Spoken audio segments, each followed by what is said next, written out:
Oh,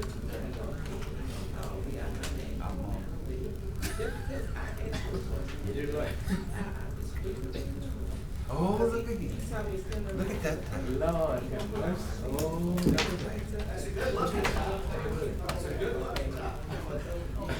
man, I heard you got emergency. I told James, I said, man, we got emergency. Call every married new time.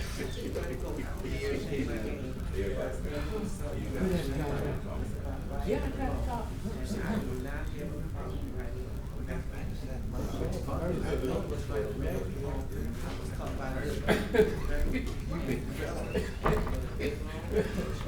I'd be like, man, now it's calling you. I said, I'm gonna close it out. Close Happy New Year. I know. They doing this graphic? Yeah, this name.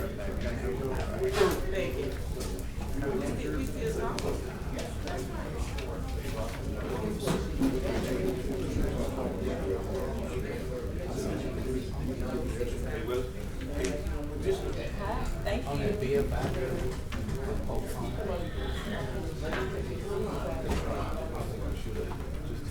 Because I talked to somebody today before we went out.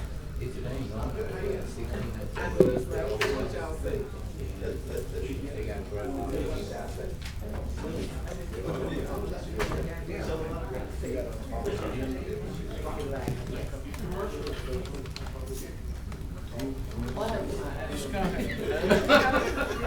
What? Are you serious? Yeah. What? Man, that's a nice tie you got on. You been shot? Dang, I ain't never seen that tie. That's like history. Oh, okay. Wait, you know, I didn't have a tie, so I just wore my feet. Well, that's good. Yo, man, I started living Monday. I wanted to do something special. Do something.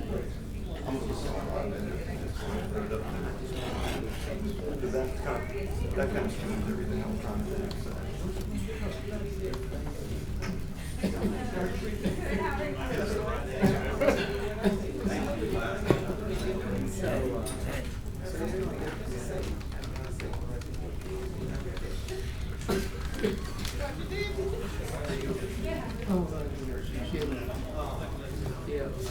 Miss Scott? Miss Scott? Good afternoon. How you doing? Would you like to lead us in our pledge of allegiance today? I'll call. Yeah, man.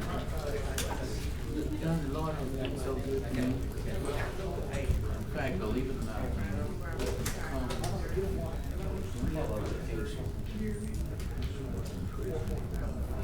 well, hopefully they'll be.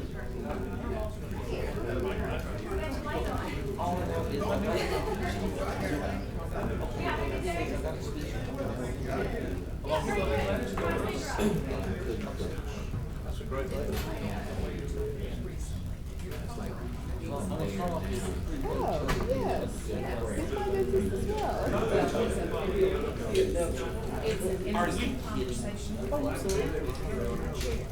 It's about people putting their hands on me today with the business truck. So I don't they pray to put their hands on me today. I'm trying to let my cookies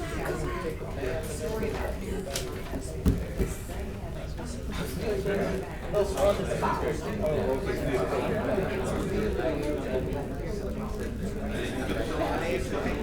I see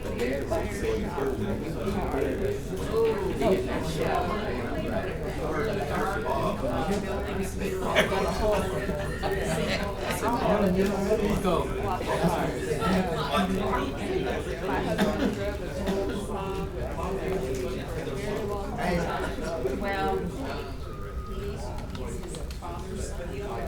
Good, Liz. Good to see you.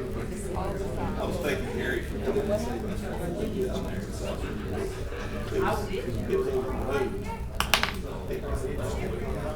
oh, they had problems. They had problems. I will ask them. I'm not really serious. Yeah, that probably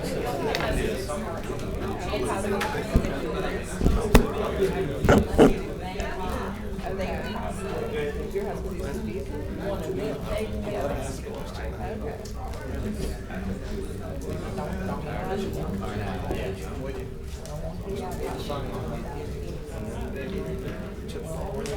Now where they go? He went back there to Craig showing his talent. Hey, he did what I was told to do.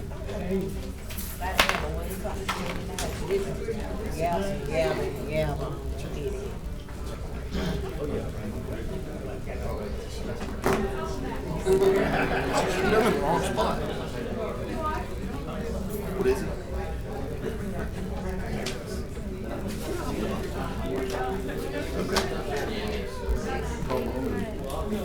We had a.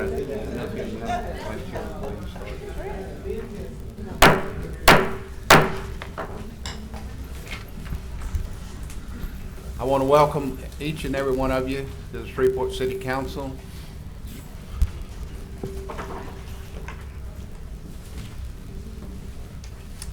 Thank you for coming out in the rain, being here today, and at this time I'm calling the meeting to order, and I'm recognizing the Honorable Grayson Butcher for introduction of his guest. Thank you, Mr. Chairman. I'd like to introduce, No prayer? And we're coming We're to that, getting sir. there. We're getting We there. got it up here, okay? We got it. I would like to introduce Father Guido Verbeck, who is Rector Emeritus of St. Paul's Episcopal Church, to give our invocation today. So if everybody would stand. Right there, right there. Right there. And Miss Scott would lead us in the Pledge of Allegiance. I thank you all for this invitation. I'm honored by being here among you. Let us pray. Almighty God, our source of goodness, truth, strength, and love, we ask your blessings upon our city and those charged with making decisions that affect the lives of her citizens and the welfare of all. We ask that you keep your loving and protective hand over our city and all who dwell and work here. Inspire us to work together in love and charity to better the lives of our neighbors, to strengthen those things that unite us, to minimize those things that divide us, and to strive for the common good that brings out the best in each one of us.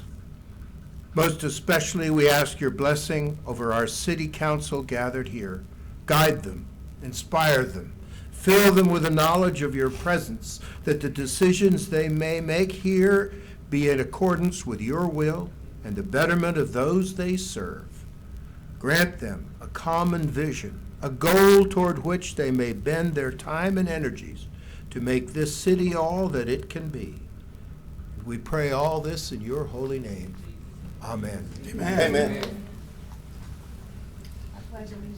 To the flag of the United States of America and to the republic for which it stands, one nation, under God, indivisible, with liberty and justice for all. Thank you.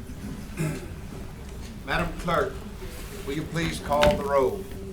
Councilman Bradford. Present. Councilwoman Fuller. Here. Councilman Nicholson. Present. Councilman Butcher. Here. Councilman Fleury. Here. Councilman Green. I'm here. And Councilman Bowman. Is there a motion to So approve the moved. minutes? Second. So moved by Councilman Green, second by Vice Chair Fuller. Any discussion? Let's vote.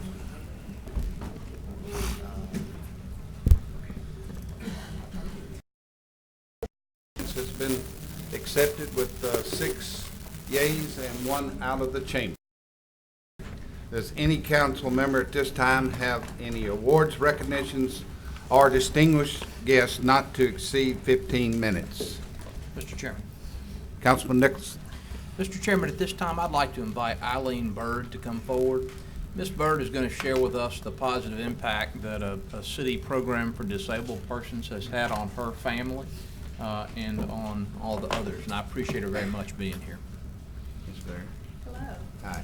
State your name and address for the record, please. I didn't know I was going to be first. That's okay. My name is Eileen Bird. My address is 1516 Concord here in Shreveport, 71105. I've come here today to first express thanks and appreciation to the city of Shreveport and to SPAR for the therapeutic program that they maintain down at Princess Park. I wrote a letter to the mayor and provided a copy to each one of you on January the 27th. I hope all of you have had a chance to read the letter and know that I'm not coming here in anger. I am coming here in concern and appreciation. First off, the program down there is designed by the SPAR website. The therapeutic program and services are geared toward individuals who are mentally, physically, and socially challenged, and those persons who are cognitively, visually, and hearing impaired. All individuals ages 6 and up are invited to participate. SPAR's adaptive sports program is to provide diversified, innovative sports that encourage individuals of all ages with disabilities to participate in sports that increase hand-eye coordination, strength, and endurance, as well as the quality of life by developing good sportsmanship skills, team building skills, and character in a therapeutic recreational environment. My son is 32 years old. I won't bore you with the details, the medical details that happened that has made him a special needs child, but when he was 6 hours old, he suffered a stroke. As a result of that, he is hemiplegic. He has virtually no use of his right side. He is mobile, but at the time that he was just a little fella, I was told he would probably never walk or talk and would probably have a significant seizure disorder for the rest of his life. He does walk, he does talk, and although he does have seizures, we do try to control them with medication, and we do have medical attention for that. But since he was in middle school, he has participated in the SPAR program. Started off as a summer program. After he graduated from high school, Captain Shreve, and he graduated in 2008. He has participated in the therapeutic program as an adult year-round. It is a day program. It's not residential. Ryan lives at home with me and my 93-year-old mother. My concerns with the program come from funding. It has recently, we have a PAC group, or a parent advisory committee or group, whatever you want to call us, that we have become aware that certain things that have been paid for by the city and by SPAR all these many, many years is now not being funded. Why? I don't know. But one of the things that I recently questioned is that the officials who administer, maintain, govern, whatever you want to call it, these sports events at their program are no longer being provided. When I asked specifically why to the president of our PAC group, what I was told is that the person with SPAR, I was told a specific name. I don't want to repeat that name because I may not have accurate information. But I was told that the person who makes the decisions on what requisitions are paid and which ones aren't said that the youth of Shreveport benefit from their sporting events more than the disabled people. The program, down there, we have probably 55 people, adults, who attend daily through the fall and spring semesters. With summer school, we have younger kids that come, and so we might have as many as 80 who attend down there. We have flag football, we have basketball, and we have softball. All organized sports with teams, jerseys, the whole 9 yards. These officials are no longer there to help run the games, officiate the games, just like the referees do out at Independence Stadium, out at Cargill, all the other parks. I have no idea how much it costs to pay an official. But even if it's $50 per game, we have 6 or 8 games of football, 6 or 8 of basketball, 6 or 8 of softball. Any given season, even at 8 games, that's just $400 a season. That's $1,200 a year. The requests for office supplies are being denied. They're not even getting pens and paper and pencils down there. They also, typically, when they have an event, Thursday we're going to have a Valentine party. Next Tuesday we're having a Mardi Gras party. We can't just provide cookies and punch as refreshments because you've got diabetic issues, you've got other health issues that require things besides cookies and punch. Those requests have been being denied, so it's my understanding that the superintendent of the program, who is Teresa Jacobs, made contact with several vendors. Pilgrim's Pride offered to sponsor our program and provide food, chicken strips and other things that can be served to the participants in our program. But when that was presented to the SPAR directors and those that make those decisions, that was shot down and told we couldn't do that. It's my understanding that that has never been denied in the past from previous administrations, and I don't mean that as a knock to you. I'm just saying that it's not been denied in the past. We've had that help before. So I don't understand why it's not coming forward now. The last thing that I want to bring to your attention is the building. The building itself is old. Not the storm that came through that took the steeple off the church, but another storm that came through a couple of years ago did significant damage to the building itself. It's bricked up to a point, and then at the top it is an aluminum siding type stuff. Several pieces of that were blown off in the storm. Since then, they've not been repaired. Since then, squirrels, birds, rats, whatever, have feasted on the insulation in that building, which has created leaks, the potential for black mold, other issues that can create health concerns, not only for my child and the other children that are there, and I call them all children even though they're adults, the other children that are there, but the employees and any spectator, citizen of Shreveport or whoever that comes in there to see an event or participate in an event. And I'm concerned for the city of Shreveport and as a taxpayer that that is a liability that's going to rear its ugly head in the near future. So I just wanted to bring all this to your attention. Most foremost, as I talked to Mr. Nicholson when he called to invite me to the meeting today, and I thank you very much. I appreciate it.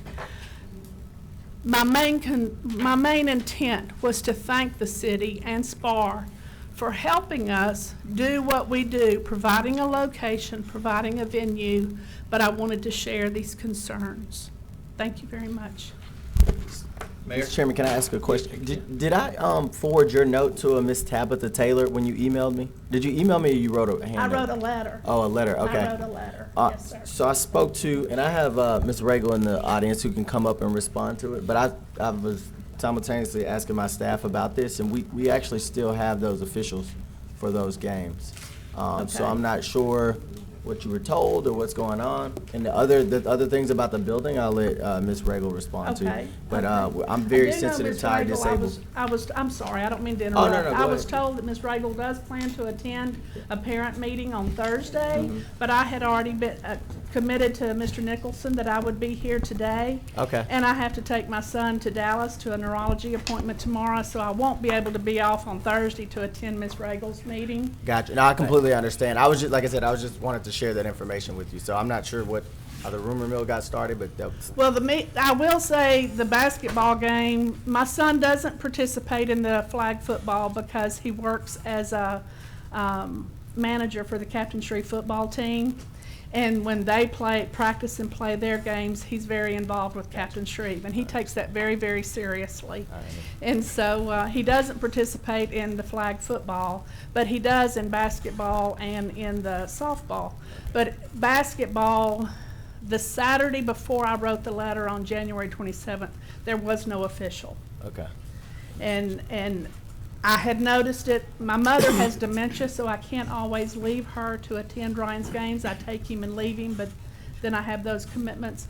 And so I can't always attend, but there have been a couple of the basketball games that have, this year, that have not had officials, and none of the softball games last spring had officials. Okay.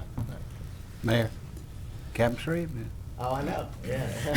Smart. He's a smart young man. He is a smart young man, despite what I was told. He's very high functioning. Good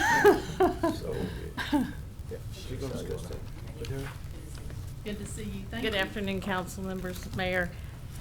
Therapeutic is a very important program in the list of recreational programs that we provide to our community.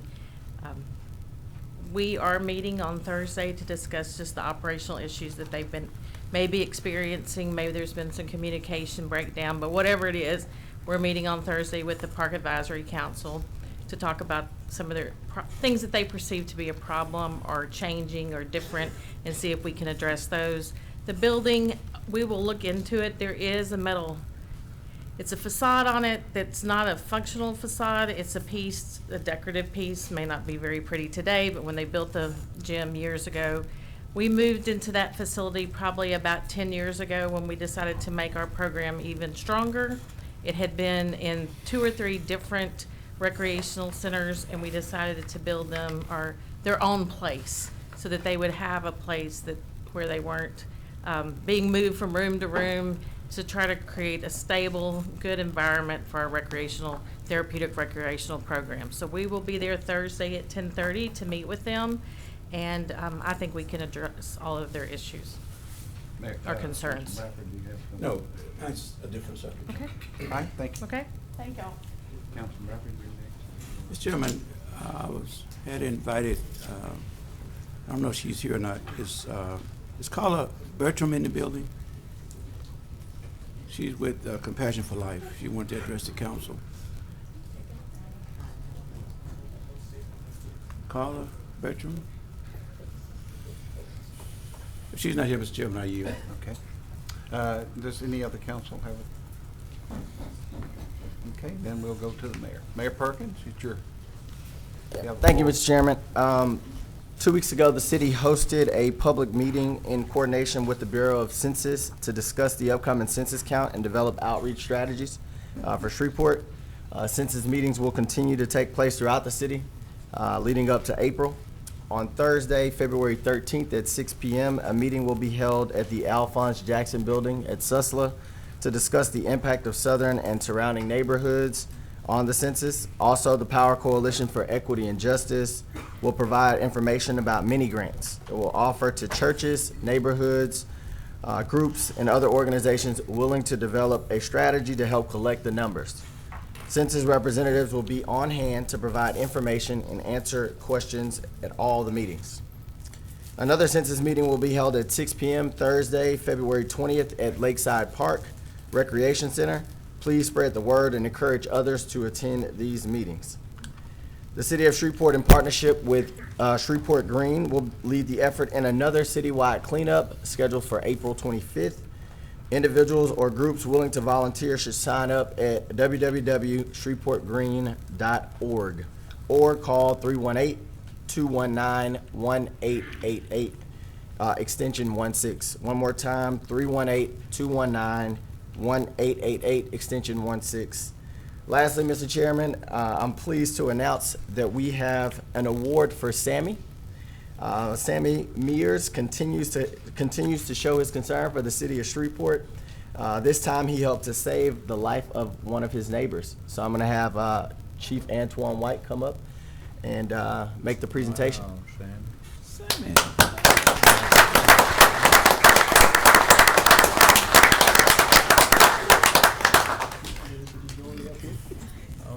Good afternoon. Good afternoon. On February 1st, 2020, at 1901 Centenary Boulevard, Mr. Sammy Mears observed water coming from underneath his neighbor's door. After knocking several times and getting no response, he contacted the management there on the property. SFD and SPD were called and made entry into the residence. where they located an incoherent female laying on the floor in the rear bedroom. Mr. Mears helped divert a medical emergency by displaying a concern for his neighbor and contacting the property manager for assistance. The Shreveport Police Department would like to, we take great pleasure in presenting you with the Chief's Appreciation Award for rendering assistance to your neighbor in distress on February 1st, 2020. This is awarded to you by the City of Shreveport Police Department, the 11th day of February 2020, signed by Police Chief Ben Rankin. Thank you. Hear, hear.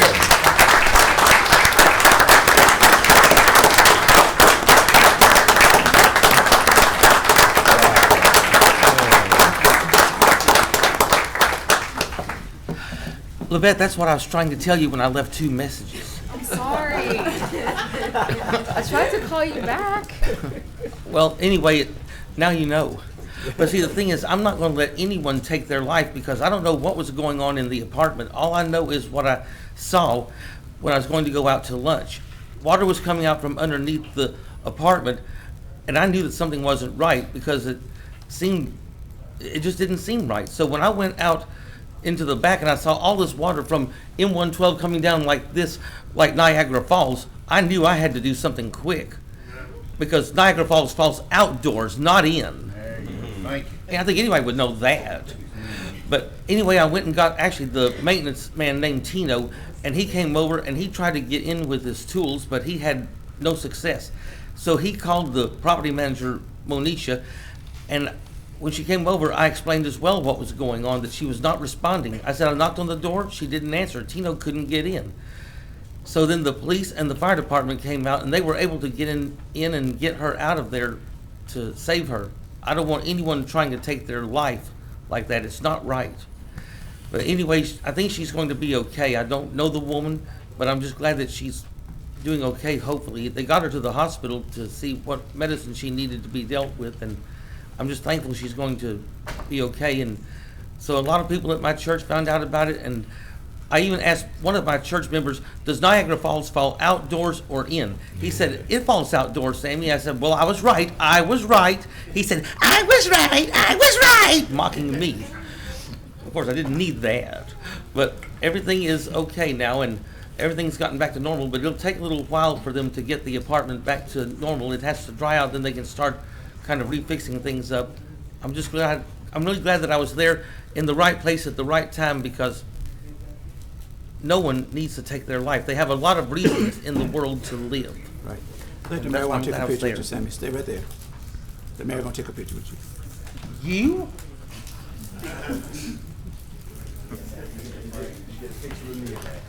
Good. We'll take one right here. Over here now. Over here now. Sammy. All right, one more, Sammy. You famous. You got to take a lot of pictures. But make sure you hit my good side. Look at Sammy do. All right. Congratulations, Sammy. Thank you. Thanks for my good side.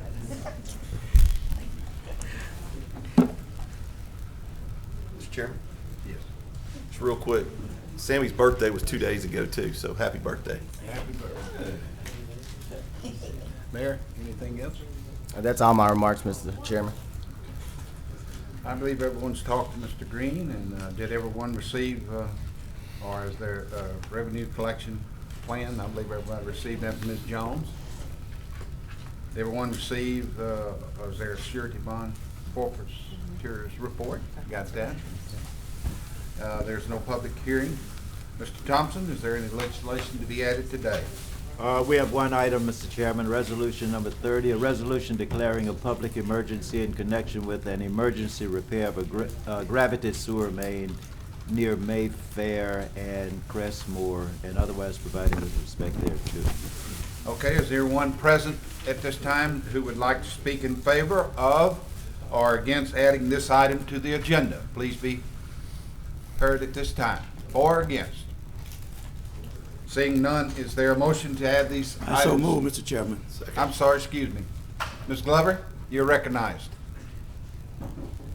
Welcome back.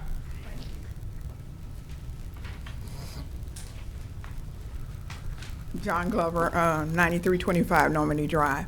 I did not understand clearly what he was reading. I know that we were to give our position on it, but if I don't understand what he's saying, then it makes it harder for me to do that. So can he reread what he read, please?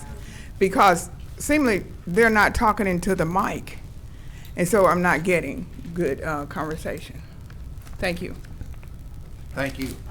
It's a resolution declaring a public emergency in connection with an emergency repair of a gravity sewer main near Mayfair and Crestmore. Okay, got that, Ms. Glover? Yes. Okay, do you want to speak in favor or against it? All right. All right, seeing none, there's a motion to add this item to the agenda. It is, sir. Councilman Bradford is Second. Second by Councilman Butcher. Any discussion? Will you please vote?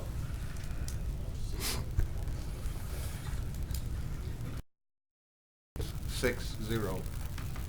All right. We have. Do we need any other action?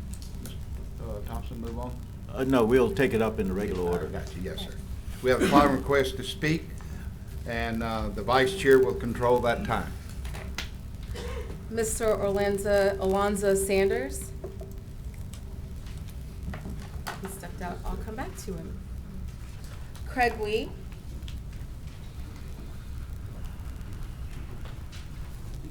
Please state your name and address. You have 3 minutes to speak. Craig Lee, 1112 Prospect Street, Shreveport, Louisiana. 1971, 49 years ago,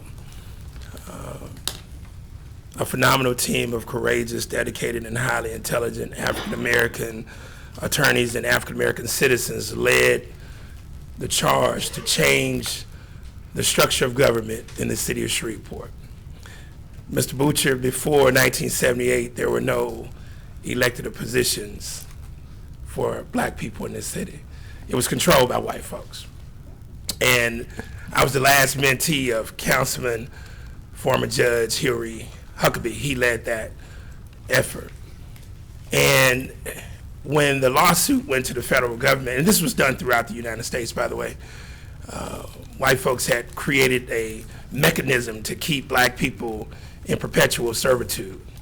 And throughout the country, black folks rose up and filed lawsuits. Our lawsuit went to the Supreme Court and was finished in 1974. And the Supreme Court ruled that the city of Shreveport was indeed racist and vile, and that the governmental structure operated against black folks. So the council that you guys sit on was seated in 1978, 42 years ago. That's when we had District A, District G, and District F created as majority black districts, and you had 4 majority white districts, including District B. And interestingly enough, 20 years ago, there was a battle royal, Texas Death Cage match, fought right here, Councilman Fleury.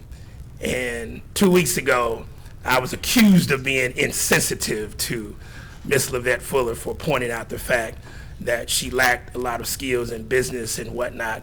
And interestingly, on that particular day, because the census was going on, and we offered up a map to change District B from a majority white district to a majority black district because it was majority black. And we fought. And ironically, the council person in your seat, Mr. Fleury, her name was Pat Spigner. She said she was confused, but she voted with us. And guess what happened that day when she voted with us? She didn't even make it home good, Councilman Fleury. The white community threatened to kill her. They threatened to shut her business down. They threatened to burn her house down. She was so intimidated that the head of the White Supremacy Council at that time, John Davis Stewart, called another meeting to change her vote. That was 2 weeks later. And they structured her so she could change her vote. And we came here in battle, and this seat was changed by Councilman Thomas Carmody. So when we talk about that overall dynamic, I just wanted to give you a history of this particular district. Thank you.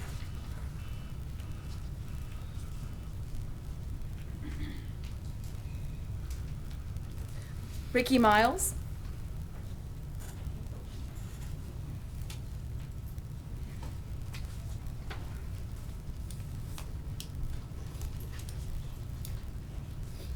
Ricky Miles, 3806 Morrow, Shreveport, Louisiana. And my question is first I want to give respect to Pastor Green.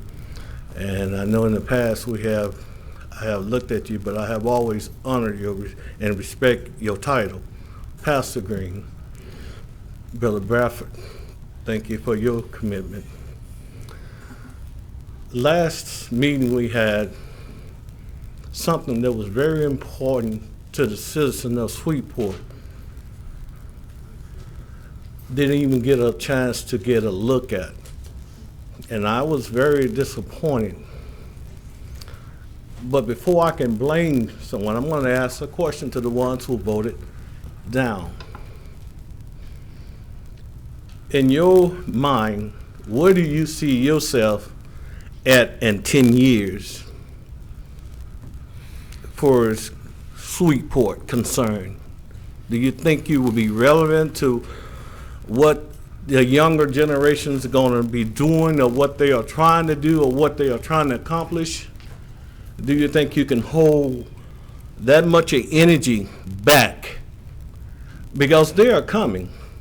When I look at my mayor, I'm the proudest 58-year-old black man you can see, because I see the future. And you can't stop it.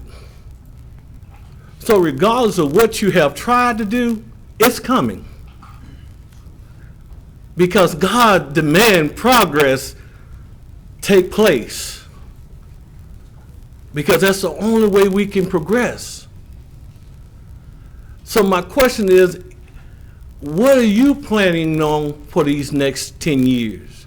What are your solutions for the children who are being uneducated, unjobbed, who are leaving our city? Those who are waking up and finding that, hey, I got to do something different. How are you going to stop them? What are your solutions? And I definitely would like the four of you who voted no to answer that question. What are your plans to make Shreveport better? I yield for these little 30-some seconds. If you can tell me, what are you going to do to help bring hope to the ones who you voted against? What are your solutions for tomorrow for the young people who are coming your way? What are you going to tell them? How are you going to deal with them? You can't continue to keep on putting them in jail. That don't work. We don't see that. What are your plans for the future for Shreveport, Louisiana? Because I promise you, they are coming.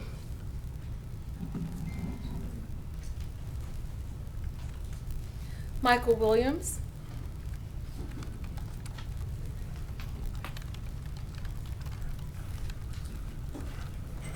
Good evening, Mr. Chairman, to the mayor, Michael Williams, 2101 Carver Play, or 10,000 Christian Coach, Shreveport, Louisiana, 71118. Mr. Chairman, I rise because of the seal behind you talks about trust, God, and confidence and union. When I look at the conditions of Shreveport, we've come a long ways, but our position have changed somewhat in the council, but our conditions are still the same. You know, Dr. King, I read your clipping this morning, Mr. Bradford, concerning Dr. King's visit when he met with Dr. C.O. Simpson of Galilee. And I'm reminded of time, of course, is that we need people that are not in love with just money.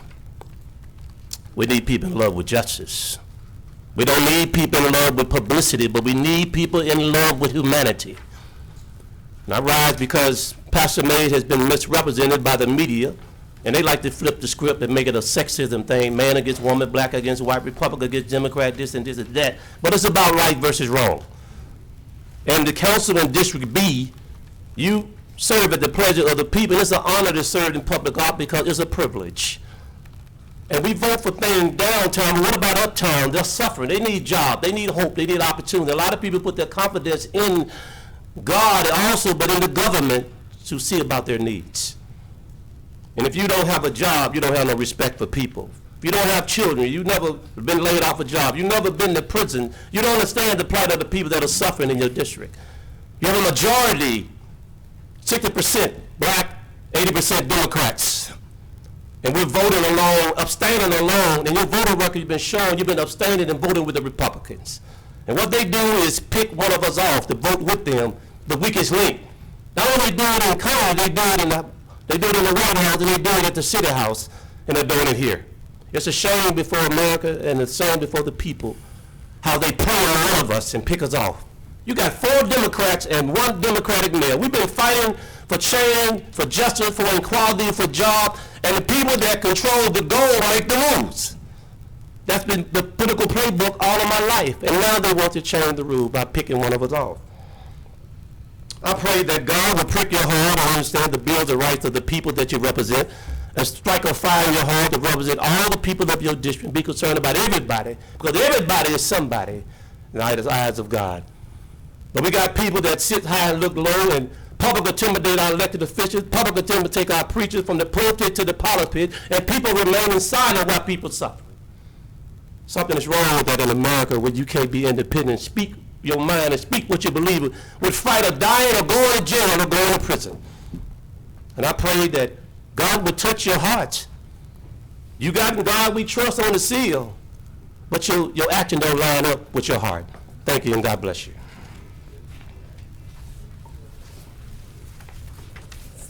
Does it say Reverend Mays? Yeah. Reverend Mays?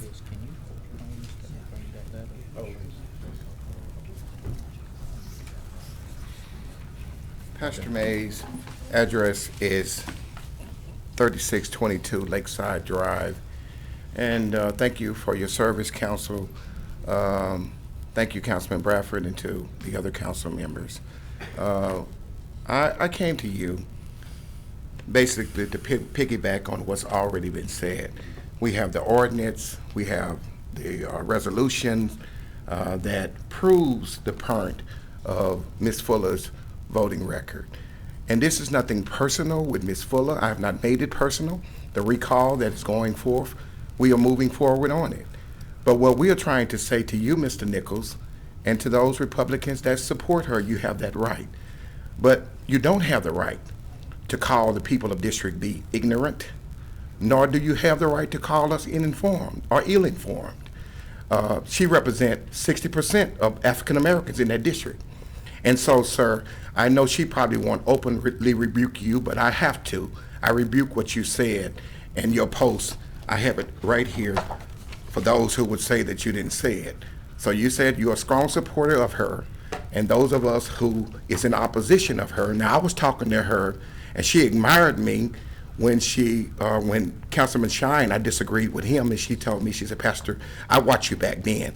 So this is nothing new.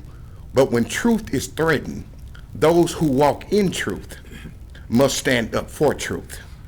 And so people do whatever they want to do. I've had Republicans call me, independents and Democrats, and all of them saying, these people just don't get it. No matter who was sitting in that seat, you have always been consistent in saying the same thing. That's wrong is wrong no matter who it is. And this is not about Ms. Fuller, and I think she knows that. This is about truth. I have not name called her. Matter of fact, somebody called my job, and we know who it is now. Behind this, Ms. Fuller, and you don't even know this, but I'm gonna share it with you publicly. My boss let me know, and we know what party it was did it. They called my job for me to lose my job. But I have other things in place. I had that in place long before now, because I know people of bad countenance is gonna come after you. So I'm just glad that they did. Only thing it did was freed me up to spend more time with you. So I thank you for that. But one thing I'm going to stand on, Ms. Fuller, they want to make it about race. It's not about race. It's not about black, white, independent, Republican, Democrat. What online for me as a pastor is truth. The same thing Mitt Romney of Utah did, he gets it. He says to his Republican colleagues, this thing is not about you. This thing is about my commitment to God. So when people want to go negative on you, Ms. Fuller, you know what I told them? I said, her past, her future, We are not going to play that game. The game we're going to play is her voting record. And her voting record. Your time is up. Thank you, ma'am. I appreciate your time. Lester Smith. We appreciate your time. Lester Smith.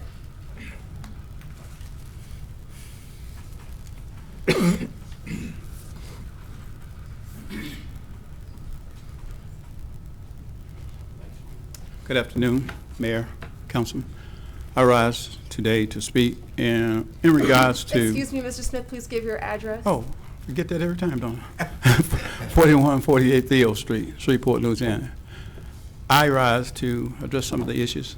I mean, we're in a position now where people are trying to pit us against one another, for one thing. And for one thing, I personally, as a black man, I don't need any white men telling me how to treat my black women. First and foremost, I don't need it, and I'm not going to do anything to hurt a black woman. There was a time when I didn't have respect for women, but now I think the greatest thing God made is black women, and they deserve respect from all people. But I don't need white men telling me how to respect my black woman, because I recall in 1918, and to being referred to as a mob, a white mob took a black woman for making complaints about them killing her husband. They took her and hung her from a bridge and cut her baby out of her and stepped on her head. That was a white mob. Okay, in 1916, a black man by the name of Jesse Washington was hung from a tree with a chain around his neck. This is Black history. With a chain around his neck, a fire built around the tree. And they lowered him and brought him up time and time again until the fire went out, a white mob. And after they burned him to death, they drug him down the streets, and the white mob took parts of his body for a souvenir. They also took pictures of his charred body for postcard purposes. So when you refer to us as a mob, check your history of a mob, because we don't have those tendencies to be mob and to act that way. So don't accuse us of being who we're not.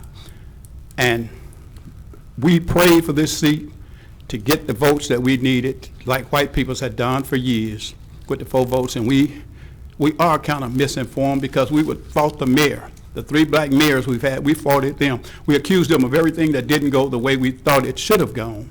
And we have to realize the council is the governing body. The mayor can institute whatever he wants. If he gets 4 votes from the council for or against, it can go or it won't go. So we have to be mindful of that when we think about this thing. And that's why this seat is so important to the peoples of Shreveport, especially the African American community, to get some things we want. And I want to say to my sister, I love you. I love you from the bottom of my heart, sister, and I would never do anything to hurt you. And don't you ever let anybody tell you I will, because I will not do anything to hurt you. I probably, of all the men in this room, I would die for you before I allow someone to hurt you or any black man to disrespect you. So I don't want these people to get it confused up here that we are disrespecting the black woman. That is not the issue. The issue is conditions in our community is what we're fighting for and about, to change those conditions in the community. Your time Thank you. is up.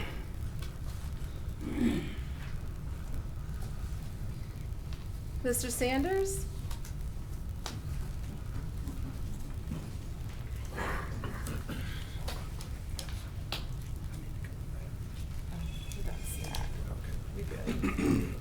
Alonzo Sanders, 1019 Pickett Street. I just wanted to say that I'm in full support of CUV getting it changed, and I hope that the rest of the city council members are as well. I appreciate Ms. Fuller for coming up with this resolution to make everything at ease with everyone in the area, and I look forward to working with the MPC for any future and further standards that I need to operate by to continue with this building, and that's basically it. All right. Thank you. Thank you. Ken Ante? Is it Ante? It's not Auntie. Good afternoon, Ken A&T, 9335 Ellaby Road, Shreveport, Louisiana. Mayor, Council. As someone who spent 8 years in the CAO's office, I'd ask the council to strongly consider approving Chief Whitehorn. I know what that job entails. I know it does not necessarily mean running a water department or running a fire department or a police department. You get good quality people and you put them in there and you let them do their job. The number one job for the CAO is to provide the leadership to assist the mayor to bring out and to fulfill his agenda. I know oftentimes the CAO is the one to be considered the hatchet man, the gatekeeper, or whatever you want to call it. But the leadership that Chief Whitehorn has possessed over his entire career, I think will serve this city well. It will serve the mayor well, and it will serve the city council well. I know no disrespect to the mayor, but one of the things people always say is he's so young and inexperienced. Well, what better team to have than somebody that has all the experience of Chief Whitehorn? So I'd ask you to strongly consider that. I know my involvement with him over the years. I have no doubt that he would do an excellent job and would be an excellent fit at this time for the entire city. If anybody has any questions or anything, I'll be glad to address those. I would like to say one other thing. I had the honor and the privilege of serving with Pat Spigner. She was, of all the councilmen, no disrespect, Councilman Green, that I served with, she was one of, if not the most conscientious, and she didn't always vote with us, but she was always voting for what she thought was best for Shreveport. So any disparaging remarks on Councilman Spigner, I have to take up for her, because she was an honorable, or is an honorable lady, and she did a great job for the city of Shreveport. So thank you. Jack Michaels III.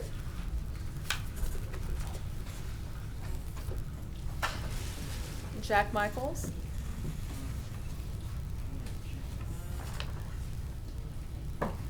Norbert Crafts.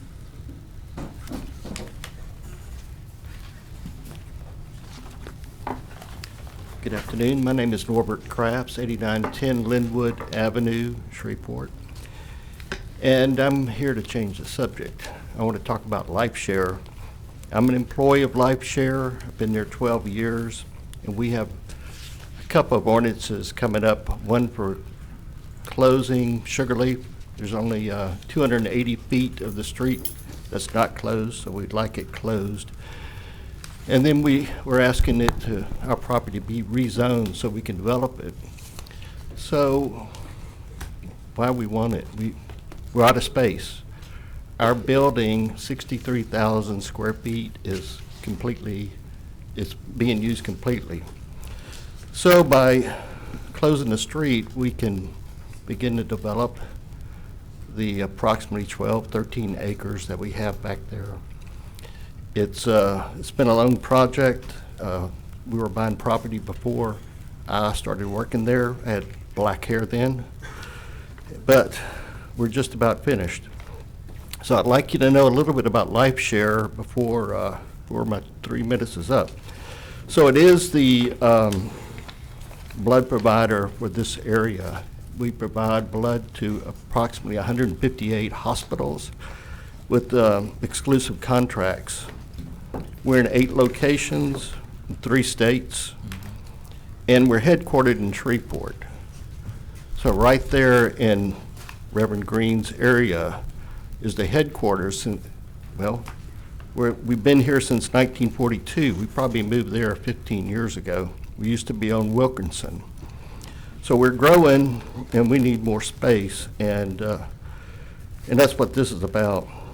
380 employees and 165 of them right there on Linwood Avenue. We have 21 scientists working at Linwood, and they're blood bank specialists. So they help babies, infants, sickle cell patients, geriatric people, you name it. We're there to help. We also have an IRL lab, that's a immunohematology laboratory, reference laboratory, and we service 140 hospitals. And this development will allow us to build a parking lot for our employees. Right now, we have one entrance coming into the properties. We have 18-wheelers, we have buses, we have visitors and donors coming in one drive. So this will allow us to go down Sugarleaf with our buses and our delivery vehicles and make it a one-way traffic. So it's going to increase safety, and I'd be glad to answer any questions if anybody has any. Thank you. I just want to ask you, and I appreciate the jobs and stuff that you all do, but I just want to ask, has anyone spoke to the residents off of Sugarleaf or in that area right there? Residents of Sugarleaf? There are no residents on Sugarleaf. Yeah. So we bought all the property on Sugarleaf and up to the first, there's a couple of houses there, and people who live on the end of that adjoining street. Yes. Yes, and we did. They use that route, so I'm just asking, has anyone spoke to them? And in fact, the Waste Department asked us to get permission from those two on each corner of Melanie and Sugarleaf, to get permission from them, because they'll have to start taking their garbage to Melanie instead of Sugarleaf Trail. So we have two notarized statements from the residents at both locations, and we provided that to the MPC, actually to the city department, so that we can get through the MPC. So we had to have that, and it was approved to the MPC to proceed. Okay, because one off of Sugarleaf and a couple off of Melanie told me that they used that route, and they didn't think that was conducive for them and what they had going on. So I apologize, Councilman Green. I was just asking because I had talked to him. So, okay. Yeah. Okay. Thank you. Havard Scott. Is this, before I get started, is this working? Yes, sir. Do I need to turn it on? No, it's on. Yep. There, turn it on.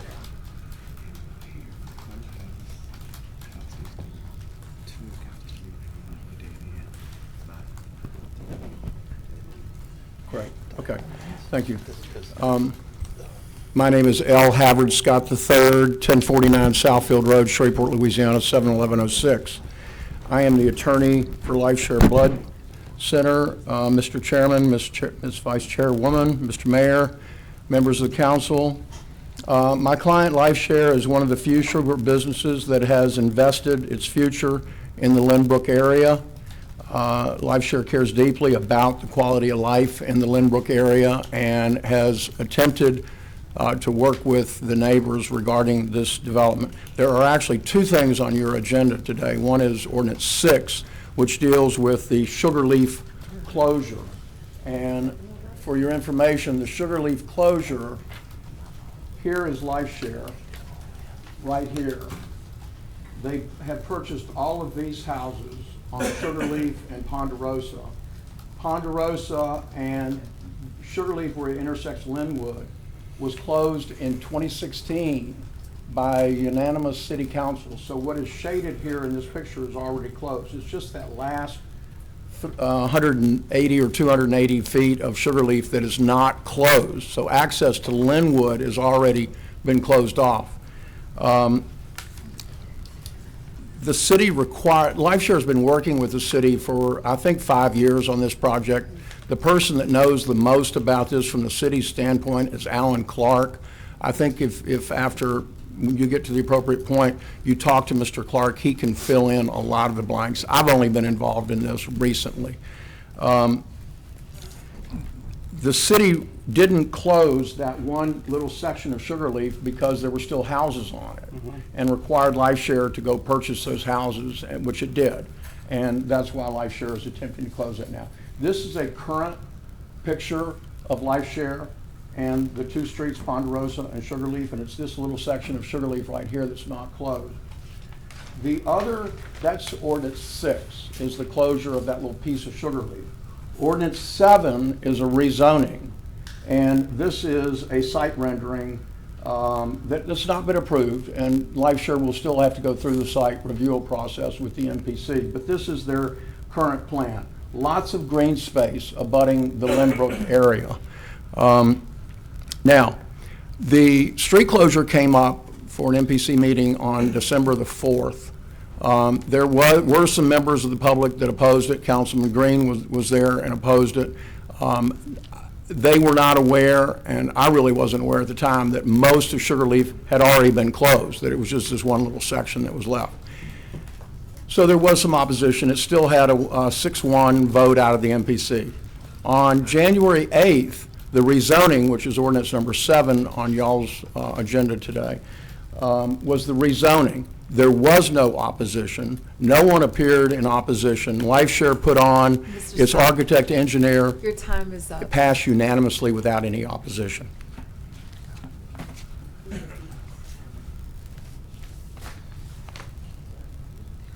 Dusty Sprouls. I'm sorry, were there any questions that, I didn't ask if anybody had any questions. Councilman Green? We'll address it at the proper time, sir. Good afternoon. I'm Desi Sprouls, 920 Piermont, Suite 520. I'm here also to address the issues on LifeShare. Just to continue the issue about the closure of Sugarleaf, at this point, even though LifeShare has the right to physically close that street, they've not chosen to do so. So technically what's happening is people who still drive down Sugarleaf are driving through private property that is owned by LifeShare. And the portion of the street that's remaining to be closed serves no public function in that there are no longer any residences on that portion of the street. So LifeShare tomorrow could go out and obstruct their private property portion of that street, and there would no longer be any access down that street. So it's not an issue of closing it or not closing it. The street's already been closed. The greatest portion of that street is now the private property of LifeShare. What created the problem is that when the MPC did their original notification, they didn't notify the entire subdivision. They notified out to a certain limit, but that only caught one side of Melanie Drive. The other side of Melanie Drive did not get a notification. And those people came up and they were opposed, and I don't blame them. I mean, if I lived in that subdivision and I was on the other side of Melanie and the street was being closed and I didn't get notified, I'd be upset too. But the reality is the street did get closed. It is closed. It's now private property. The other issue I want to address is drainage. I'm the civil engineer for LifeShare, and there's a lot of concern that if LifeShare expands, they're going to increase the drainage, and it's going to create additional drainage problems for the residents down in Lynbrook. Exactly the opposite is what's true. Today, the street is there, all of those lots are there, all of the water runoff from all the lots and all of Sugarleaf Trail today flows right down Sugarleaf Trail to the intersection of Sugarleaf and Melanie, and then it either floods out the intersection or it overburdens the drainage in the subdivision. If LifeShare's zoning is reapproved and they're allowed to develop, the very first application they make to develop or expand their facility, the city of Shreveport has a detention ordinance for stormwater that will kick in, and at that point they will have to intercept all of the stormwater that now flows down Sugarleaf to the intersection at Melanie. They'll have to capture all of that stormwater, put it into a stormwater detention basin, and then release it towards the subdivision at a very reduced rate. So in actuality, what you think would be something that would worsen a condition, in fact, when LifeShare is ready to develop, they will actually improve the drainage conditions that exist today in the subdivision, especially the intersection of Sugarleaf and Melanie. And that's all I have. Thank you very much for your time. Alex Bennett.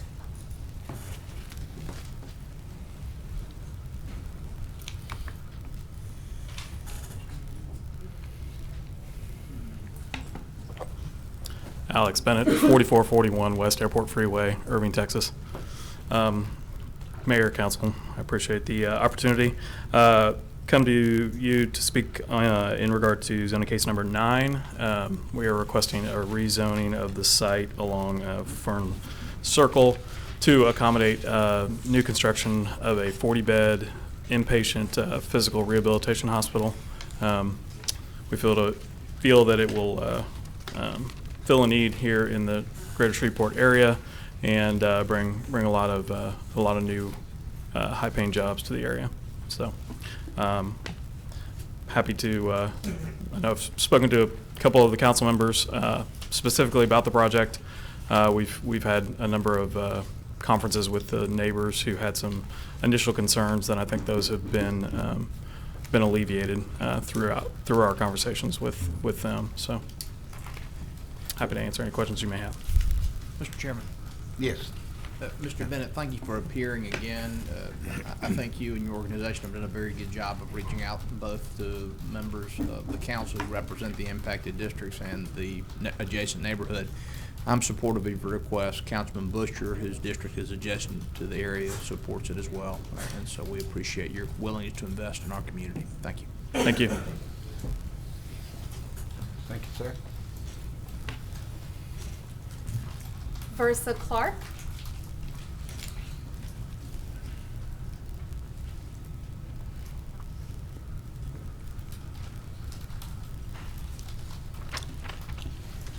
Versa Clark, 7626 Tampa Way, 71105. Mayor, Council, I am elated but surprised at what it took for us to finally attempt to get on one page and move forward. So many times I have addressed the council speaking with quotes from the 2030 Master Plan. So my elation comes from Dr. Rosamond's Great Expectations article in Sunday's Times. I'm aware of the surveys and the site visits that had taken place, but not aware of the essence or findings until I read them in Sunday's paper. It stands the reason why so many young people either don't stay here when they finish high school or don't return after completing their college studies. Those are the same students during those site visits that spoke about a family-centered, oriented, and good-natured city, a proud and united city, a place where race will not be an issue, a crime rate so low it won't be headline news every day, no litter and no rundown homes, citizens' desired opportunity where our children can elect to stay here if they choose, and where roadways and streets are improved where our grandchildren will think they are in a pretty city.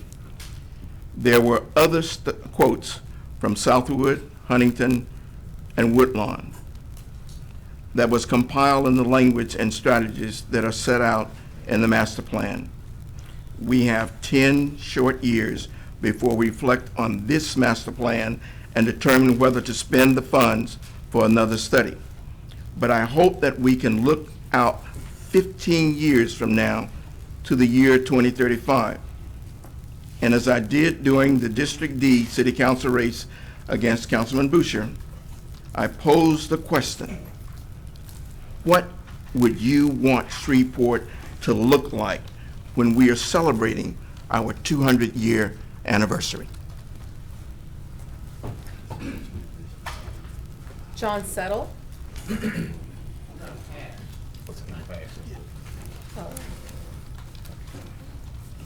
John Perkins. It's a Mardi Gras miracle. May I ask if this will work on here?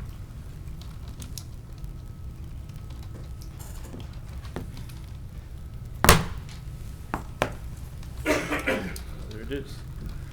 My name is John Perkins. Live at 310 Gentilly Circle, Shreveport. Here you see 3 cities, Detroit, Shreveport, and Amarillo, Texas. And I did some homework, as I've been interested, as some of you know, for 4 years now in urban planning and why we're in the mess we're in. And here's I think a good thing to think about. So you have Detroit, once a great city. It was around 1.9 million and 45 square miles at its peak, when it was maybe one of the greatest cities in the world. And we all remember that in 1995, it fell into bankruptcy and was taken over by the state. Like 14 cities currently are here in Louisiana, with another 18 being considered this year for bankruptcy. So Shreveport peaked, in my estimation, in 1982, when it was 90 square miles and about 210,000 people. We undertook to sprawl, and we thought it was a good idea. Previous administrations, white, black, Republican, Democrat, sprawled us to the size of Detroit, yet we have less than a third of the population of Detroit right now. And then I was driving through Amarillo and overnighted there, and I thought, let me look up this place. It too is 190,000 people living on only 90 square miles, and it feels like it. It's energized, it's happy. It just felt good. I thought, let me look this up and find out what's going on. So at any rate, there you have it. If we want to be like Detroit is now, as successful as they are doing right now, all we need is another 400,000 people to move there, and then we would have, instead of 1,819 per square mile, we would be up to Detroit size, 4,852 people per square mile. Attract 1 million people here, stay the same size, and we'd be as awesome as Detroit was when they were awesome. So our other choice, as I see it, would be to contract to down back to 90 square miles where we were at our peak, and that puts Amarillo at 2,100 people living within a square mile, and they seem to be functioning better than we are today. That's all I have. Thank you so much. Bill Weiner.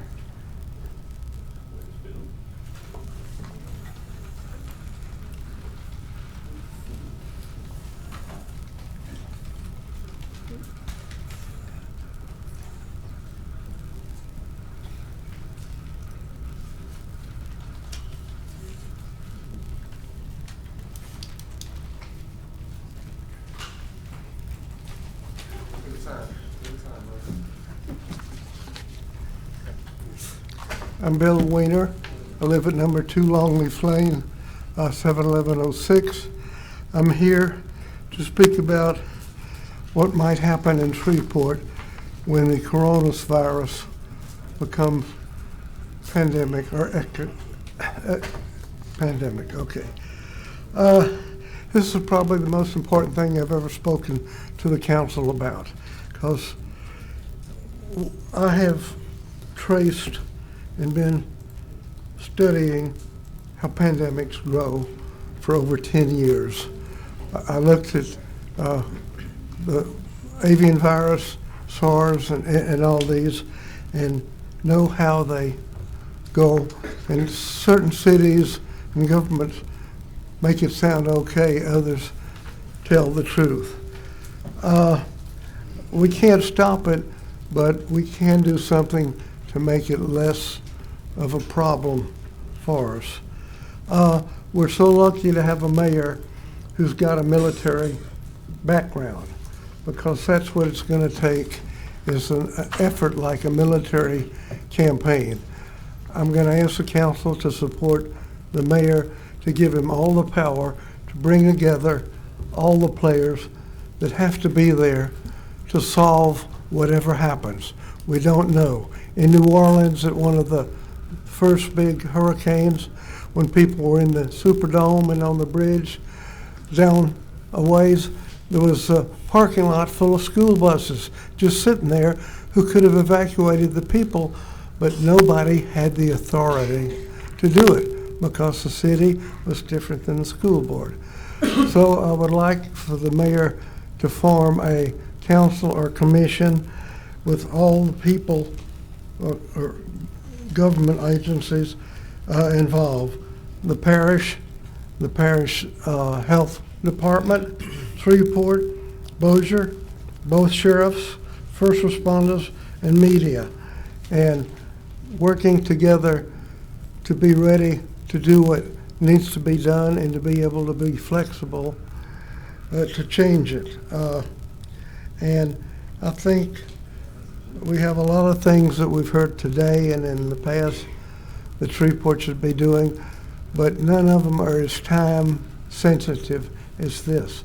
This has to be addressed right now, and I would be happy to take any questions. Thank you. Wait, Councilman Green? Mr. Weiner. Ms. Weiner, I'd just like to commend you for your wealth of knowledge, and I'd like to commend you for being a strong soldier. And most folk don't even know you. Most folk don't even know how rich you are.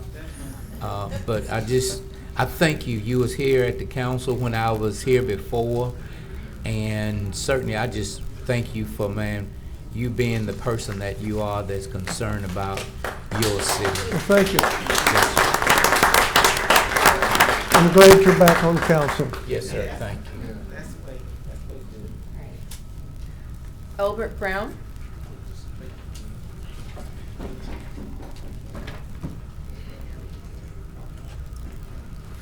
Albert Brown, 439 East 81st Street, Shreveport, Louisiana. Mr. Mayor, Chairman, City Councilmen, first of all, I want to thank you for still working on Linwood. But I got a disturbing thing happen to me the other day. I got a phone call, and we had a meeting, and I didn't understand what the meeting was last time, but I want to ask a question to the city councilman.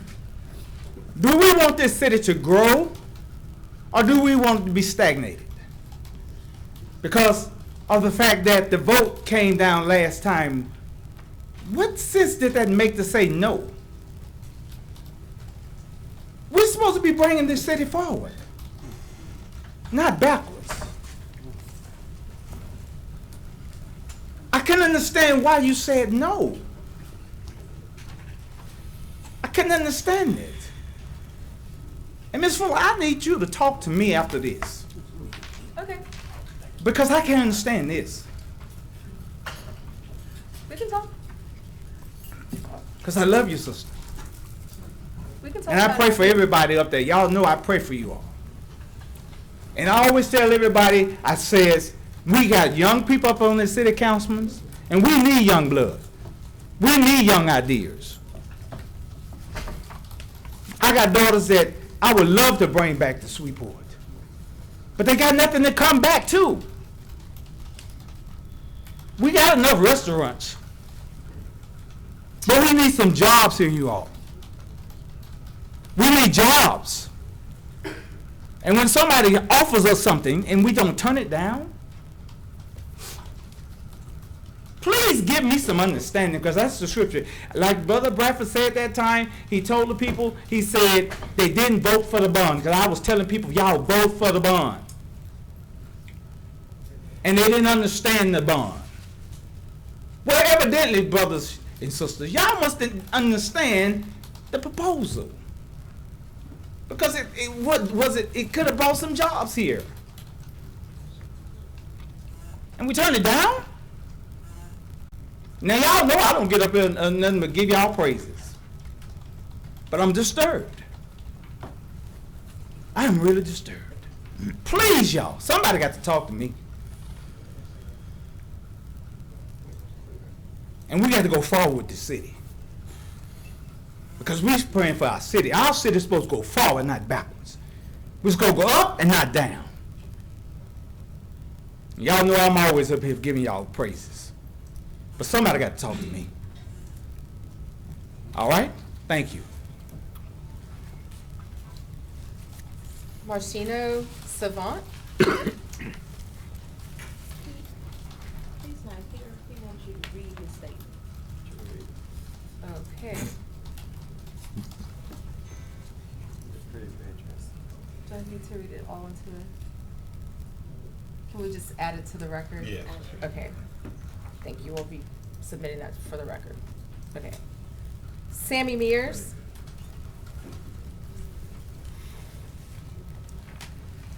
Sammy Mears, 1901 Centenary Boulevard, Shreveport, Louisiana, 71101.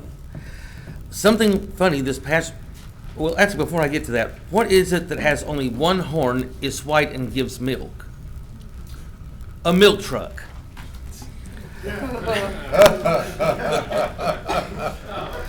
Now, something funny did recently happen when I came home from Springs of Grace Baptist Church.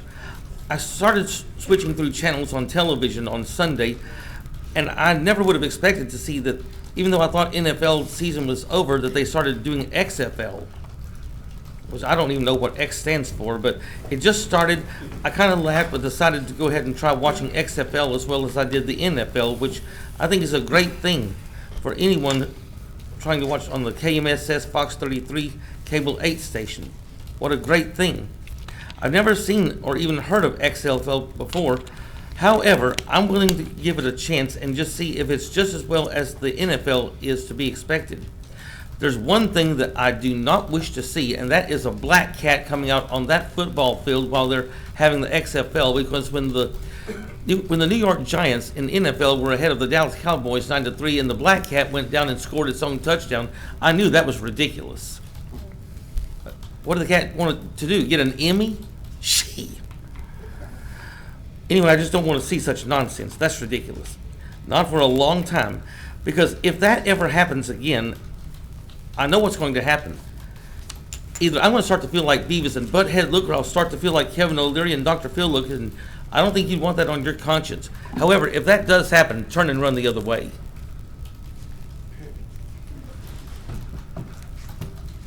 Marvin Muhammad.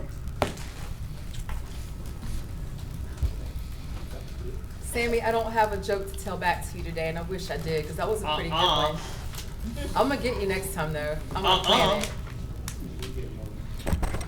Marvin Muhammad, 2808 Hersey D. Wilson. It's a lot been said today, and as I was sitting back there and thinking about this council meeting and the last council meeting, there's three things that's holding us back. Recently, our mayor commissioned for a race commission, and race in the city of Shreveport is going to be the end of us.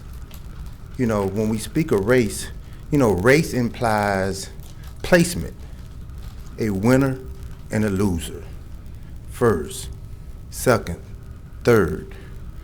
And that third place white ribbon has always been on the backs of blacks, being treated as third world citizens. And they have always been trying to reach that blue ribbon. That blue ribbon to them was actualized when we finally received a black mayor and a majority black council. But nowhere on this agenda do I see anything to move the city forward. Nothing. So all we do at this meeting is pontificate, pass a resolution to do this, a feel-good moment to do this, recognize this person. All fine, well, and done, but nothing to move the city forward. So we're going to be asking the mayor to create a housing trust fund. We're going to be asking this council to approve that and approve allocation for that.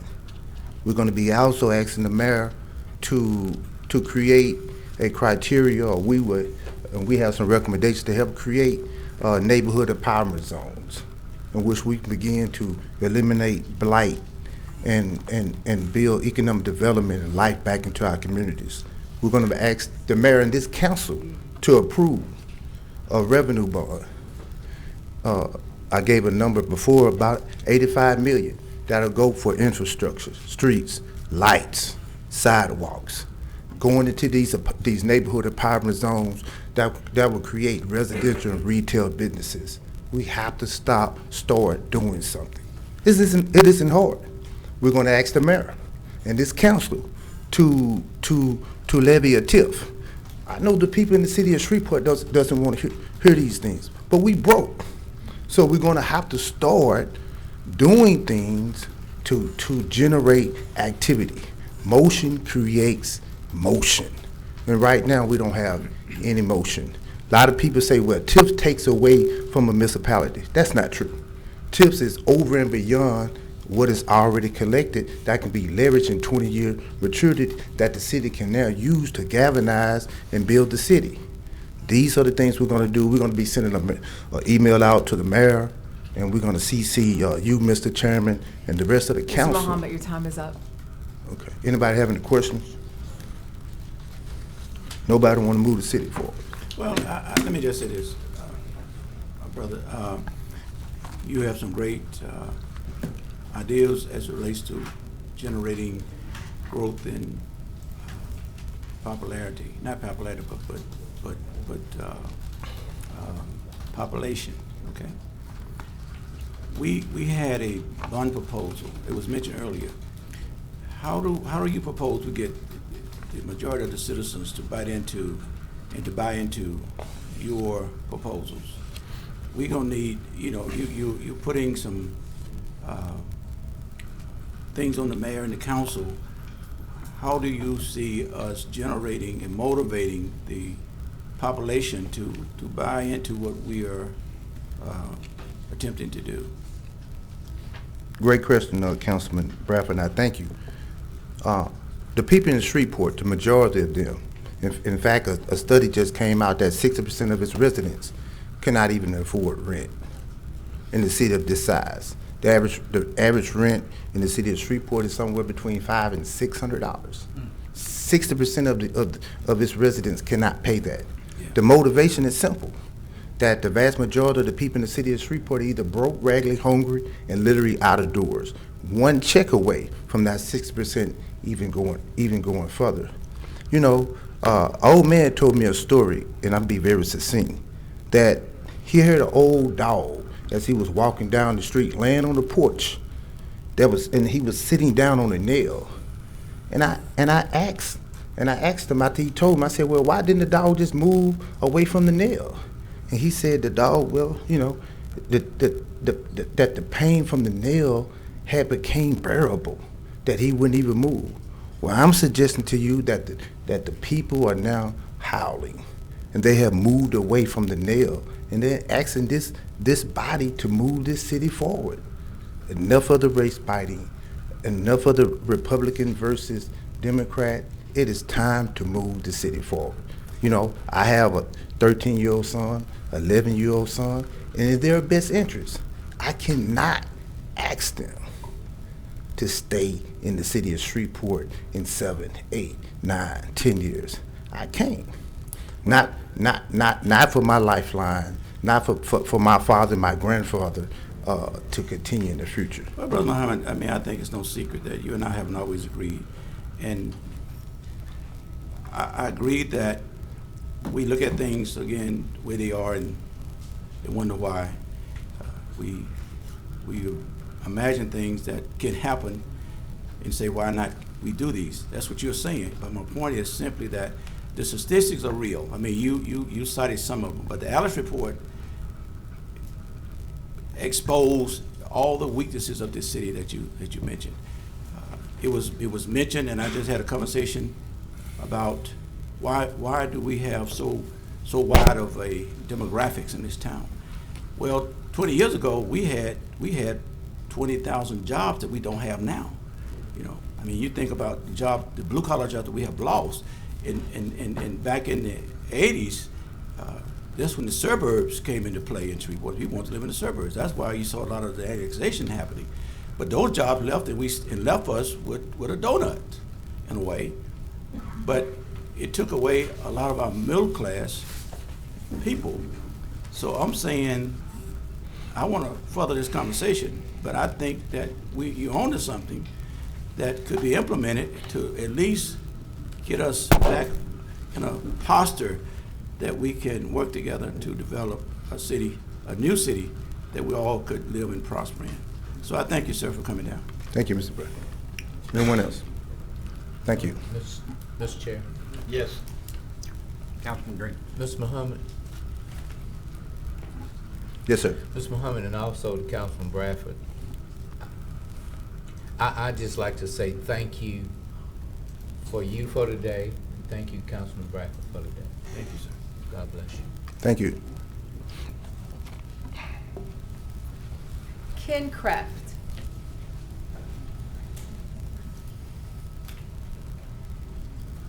Thank you, Madam Vice Chairman. Mr. Chairman, Mayor, members of the council. Ken Kraft, 157 Archer, Shreveport, 71105. Got plenty of these census things to hand out if anybody wants it. The form itself is not that bad. It's very short, person one, person two. The big hiring starts Friday, the 14th. $14 an hour, 58 cents a mile. We need field enumerators. We're about to hire over 2,500, over 34 parishes, more in Shreveport, Bossier, DeSoto, Webster than anywhere else. 2020 census.gov/jobs. A CFO is needed. When I was hired, before I was hired, I had some paper and some pencils, and Mike Lofton, the Director of Management Services budget, said, give me 5 reasons we should hire you. And I did. And we've reached all 5 in a manner of speaking. We backslid on the 10% operating budget reserve. But we let fire take over ambos and medics and such. We got a new city jail. We paved 186 miles of all dirt streets. There's that number again. And we've done a lot of progress. In June of 1980, in my second month, I realized we needed a CFO. Made a proposal, went to the CAO, Bill Brown, Houston, outsider. Finance Director Jim Keyes, Houston, outsider, didn't like it. Never made it to a council agenda. Hey, 40 years later, we're going to get there. A CFO's not a CPA. A CPA closes last month, last quarter, last year. A CFO looks forward. A CFO plans and decides how do we balance our debits and credits and how we get ahead of the financial curve. There was no mention of the Lincoln on a Lincoln during the bond issue last year. The penny on the $5 bill, 0.2%. Interestingly, over 20 years, it would raise $186 million, roughly $9.3 million a year times 20 years. There's that number again. A bond issue can only spend streets, drainage, bridges, fire pumper trucks. It cannot be used to pay salaries. A sales tax, a third of which is borne by non-Shreveport residents. Let's not get fee happy again and do anything else. Thank goodness y'all voted down the $18, no disrespect. A person would have to spend $9,000 a month at retail to spend $18 on a 2/10, even at $7 a month, which really hurt the poor people. The poorest people among us spend as little as $150 a month at retail, subject to a sales tax. The 0.2% would cost those people a penny a day. Cost them 30 cents a month, not $7 a month. Let's at least consider letting people have a say before we impose more fees. 96% of our citizens would have benefited and paid less at 0.2% sales tax than $7 a month. In other words, they don't spend $3,500 a month at retail, 0.2% of which is a $7 garbage fee. We need a CFO, and I don't care where he lives, in or outside the city. Thank you, Mr. Cook. Or she, or where she lives. There you go. Sorry. That concludes all of our requests to speak. Vice Chair, would it be appropriate at this time, this person that sent this in, that we read it in to the record so the council? Is it required that we read it in, or can it just So be the- submitted to the minutes? the I'm sorry, I council didn't members hear. would have reference to it? What was the question? I didn't hear the question. The question is, this person sent it in writing, not able to be here today. How do I handle that? What is the protocol? Do we just put it into the record, or does Councilman Bowman or Fuller read it into the record? I don't think that there is any procedure set out for that, so anything the council. Well, y'all be sure and read the record so you'll know what's, and I'll pass that down to Mr. Thompson. What is this in reference to, Mr. Chairman? That dadgum spore tran. I'm sorry? Wheelchair. Wheelchair accessibility. The guy that came down this way. Okay. Where are those? S4 tran, that's it up again. We have no executive appointments to be considered. There are no items under consent agenda for the introduction or to be adopted. Mr. Thompson, please proceed to the regular agenda legislation, please. Resolution number 7 establishes guidelines for the approval or disapproval by the Shreveport City Council for industrial tax exemption applications submitted to LED for projects located in the city of Shreveport. Mr. Chairman. Yes, Councilman Nichols. Mr. Chairman, several members of the council have expressed a desire to provide additional input on this legislation. I'd also like to reiterate a request that I've made to the public previously. If you have any input on this legislation, which would formalize the City Council's rules for granting or denying ITEP tax exemptions, I welcome you to provide that input. When we grant tax exemptions, we are giving away the city's money. Sometimes there are very good reasons to do that, sometimes there are not, but I want us to have a normalized, formal process for making those decisions. I move to postpone. Second. Motion by Councilman Nicholson and second by Councilman Green. Any discussion? Please vote.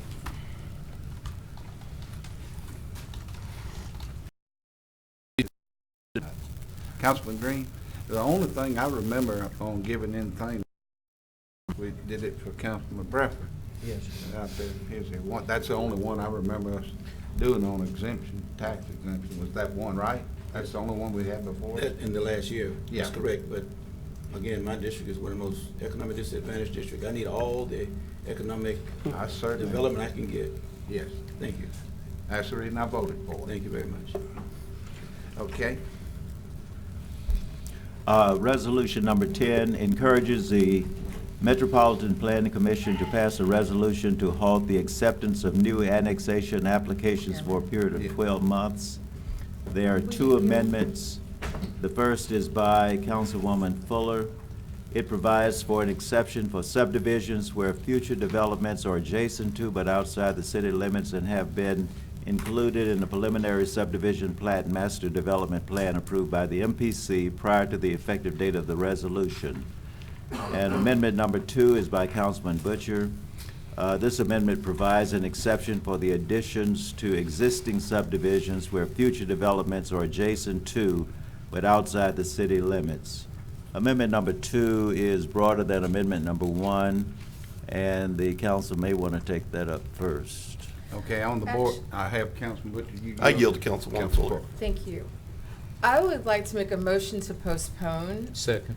And thank you. And my reasoning for this is, not that I'm not confident in my position, but I feel like over the last week, for some reason, we were a little distracted, and I think that this deserves to have a public understanding and debate and consideration before we move on it. Okay, that motion was made by Councilwoman Fuller and second by Councilman Green. Do I have any discussion? Mr. Chairman? Yes.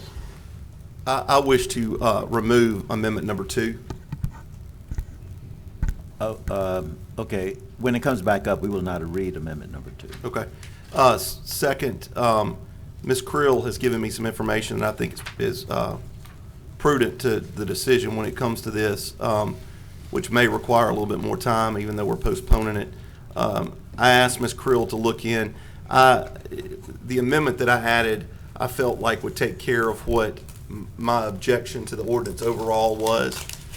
But I found out today that there is some legalities to people being able to hook onto water that don't necessarily want to come into the city. Right now, the ordinance is pretty clear that if you want to hook onto water and sewage, you have to submit an application for annexation.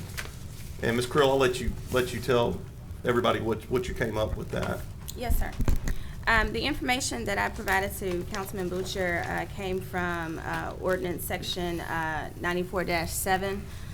Subsection A, where it indicates that as a condition precedent to the initial connection into city water or sewer line or both, the application for a water or sewer connection must be accompanied by a written request for annexation to the city and approved by the city council. And so the question that was posed to me by Councilman Butcher was whether or not this would be, whether or not people who were not allowed to do annexation applications, whether they would be able to receive water and sewer connections. My opinion, based on that ordinance, is no, because the ordinance requires that you have the application for the water and sewer or sewer connection with the written request for annexation. And so if we forego annexations, then you won't be able, those individuals will not be able to take advantage of that.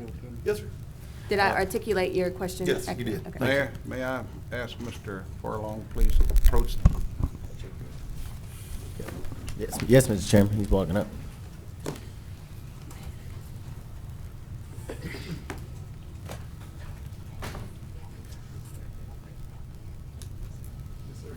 Patrick, you heard just what was said.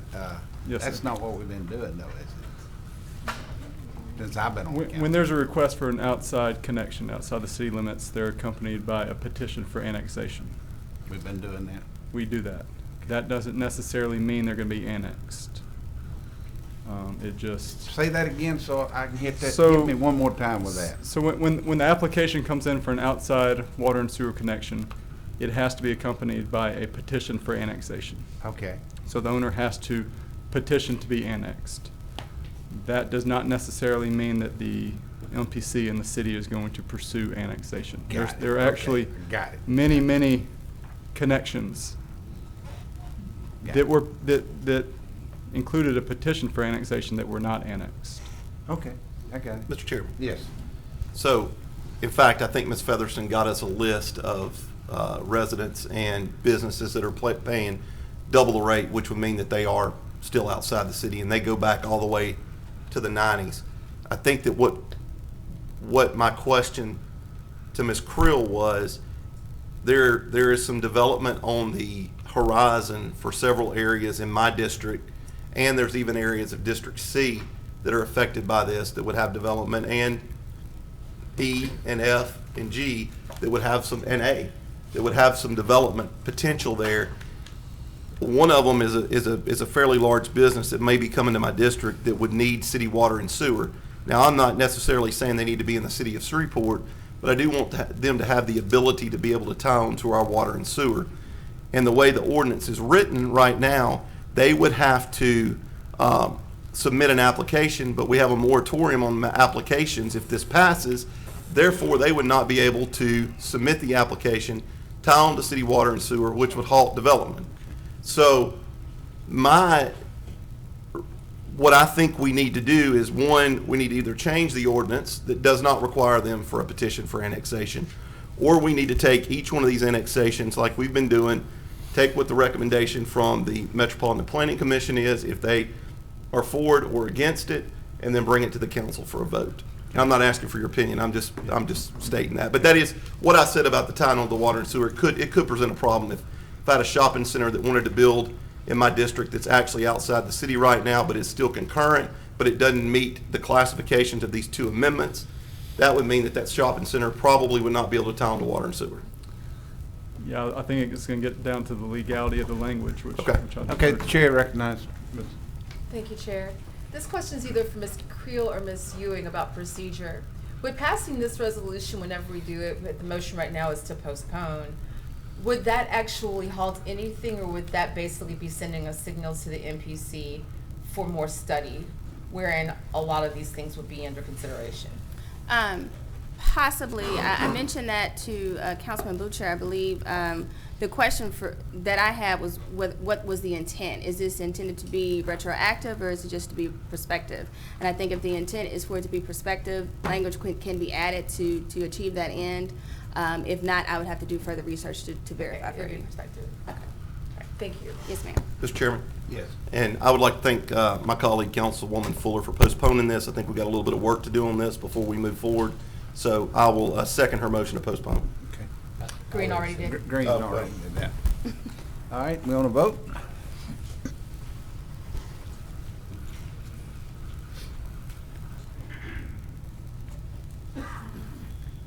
And Resolution number 11, to execute a contract for water supply and sewage disposal between the City of Shreveport, Pratt Paper LLC, Pratt Recycling Louisiana LLC, and BFI Waste Services LLC, and otherwise provides with respect thereto. I think I need to move for adoption, and then we'll discuss it. Okay. Second. Motion by you to Yes, sir. and second by Councilman Bowman. Any discussion? Mr. Clerk, is a motion to substitute a proper substitute, or motion to postpone a proper substitute motion for a motion to adopt? Yes. And then I move to postpone. Second. Okay, motion postpone. Motion second by Councilman Butcher. Mr. Chairman, we always move in the affirmative initially so we can get some discussion. So yesterday, there were several forms of communication that came to the council. The mayor was going to clarify some. He sent me an email. I think he sent some of you. And then we got a opinion from the attorney, city attorney. City attorney, you wanna elaborate on what you submitted this afternoon? Sure.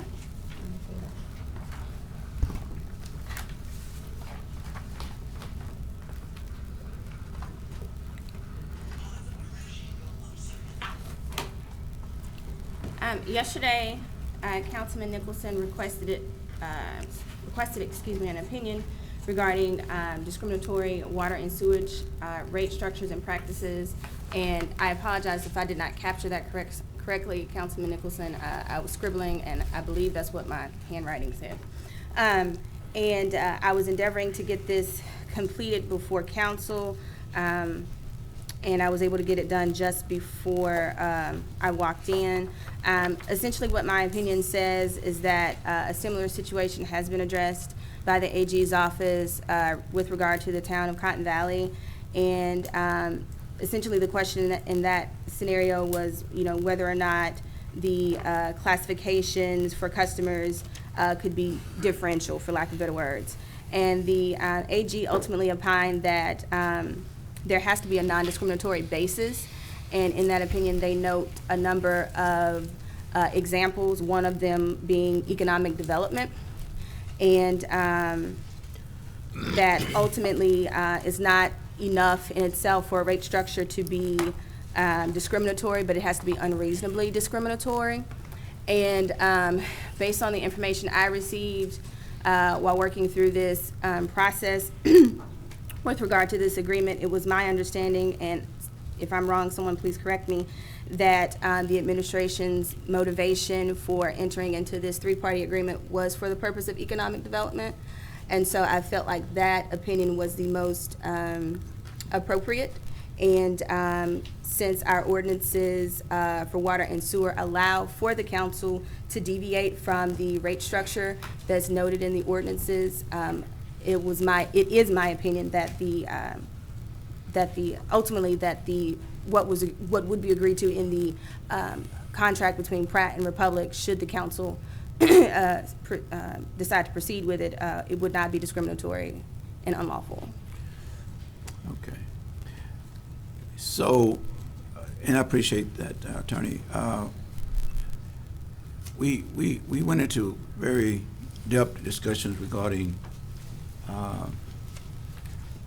these scenarios, the various scenarios, and it's proving such an agreement. The prevailing issue appears to be the risks of lost revenue, even though there are some revenue that would be benefited. And I mentioned yesterday that I was still very, very concerned about that, and that will postponing actually be a detriment to our ability to move this agreement, Mayor. And you said you thought it would. Can you again reflect on that? Yes, Councilman, I'll elaborate. This isn't just a hunch on my behalf. This is after I've spoken to the other two parties involved with this contract. Like I said, it would just be very, very difficult to get them back to the table if we postpone at this point. And I mean, they have sound reasoning on why they are apprehensive if we postpone it for more information, or we push them in various different directions, considering the context of what we're dealing with. So it's not just revenue, but it's also the loss of jobs that we'd be suffering from as a community, they'd suffer from as a company, and also the recycling program as well will be in jeopardy and impacted. So there's a lot of different things that can go wrong if this is postponed and they refuse to come back to the table with us, or if in coming back to the table we don't get to another agreement. It is possible, Mayor, Yes, Mr. Chairman. It's possible, though, that may not even come, even if we approve this. It's no- Yes, Councilman, I sent you the letter of Yeah, revocation yeah. yesterday. We got the other one from the other party as well, so, yeah. Well, Mr. Chairman, I again, the question was raised to me earlier today on my day job. And I have to be consistent in this sense. When I'm dealing with business deals and propositions that comes my way, I often don't look at who's right and who's wrong. I have to look at what's right and what's wrong. The consequences either way will follow.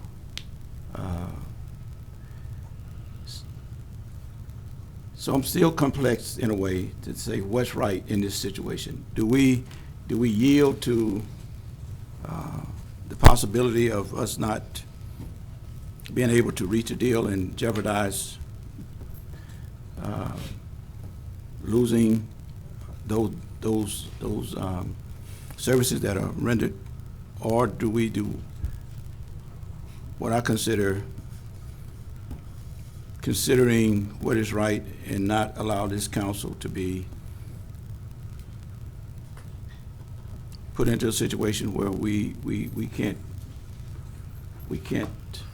administer our judicial responsibility as a council to say we need more information? Do we have all the information we need to make a decision of this magnitude? You spoke with someone yourself, Mr. Chairman, and you're still concerned as well. Is that correct? Well, let me tell you about my day job. It's where I'm the last one to let you down. And so I have to think about these things. I think about those trucks that travel up and down the interstate going to DeSoto Parish, wearing out our roads. I think about the lifespan of the landfill out there. And we used to sell some type of gas, but we don't even get to do that anymore. But I think about the people in the city. When I sat with Councilman Bowman on the committee, when they told us they were going to have to double our cost, and he helped work out and passionately told them at the table. I was sitting there with him and heard him say that we cannot double the cost on the citizens for recycling. And people want to recycle. Not everybody does it, but there are some folks that are passionate about it. So I have to think about that. And if this, we can move this forward, get these people back to the table, I think the city will be better for it. Anyone else? Mr. Nichols. I didn't get your final yay or nay. I'm supporting the contract, moving forward with it. Mr. Chairman, the motion on the floor is a motion to postpone. If that motion passes, I'll reserve my further questions for staff in the intervening 2 weeks between now and our next meeting.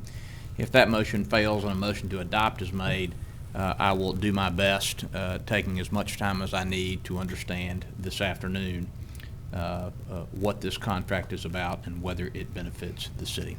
So I call for the vote on the motion to postpone.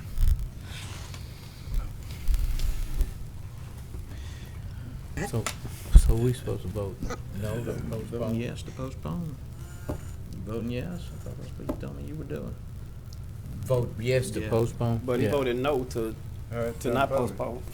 No, I said to my colleague I would vote to postpone. I'm getting old, John, I'm sorry. Me too.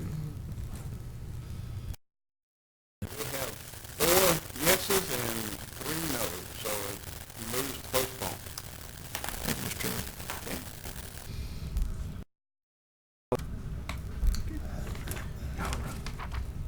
All day long.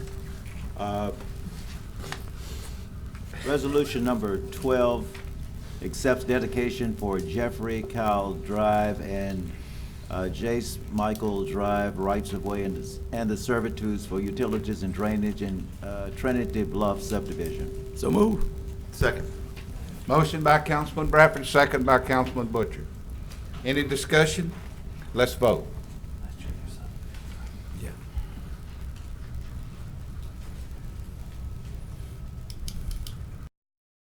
7-0. Resolution 13 accepts dedication for Garrett Farms Road, Cane Break Lane, and Cane Break Circle rights-of-way, and the servitudes for utilities and drainage in the Grove at Garrett Farm Phase 2. So moved. Second? Motion by Councilman Butcher, second by Councilman Bradford. Any discussion? Let's vote.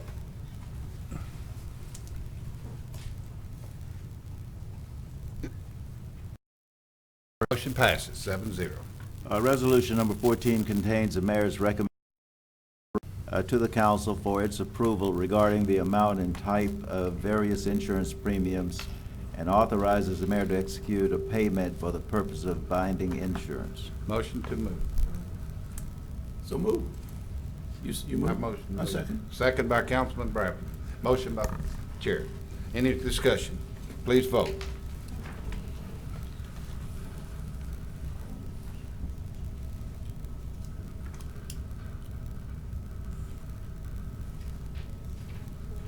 Is it Ms. Fuller that we waiting on? It's lit up, but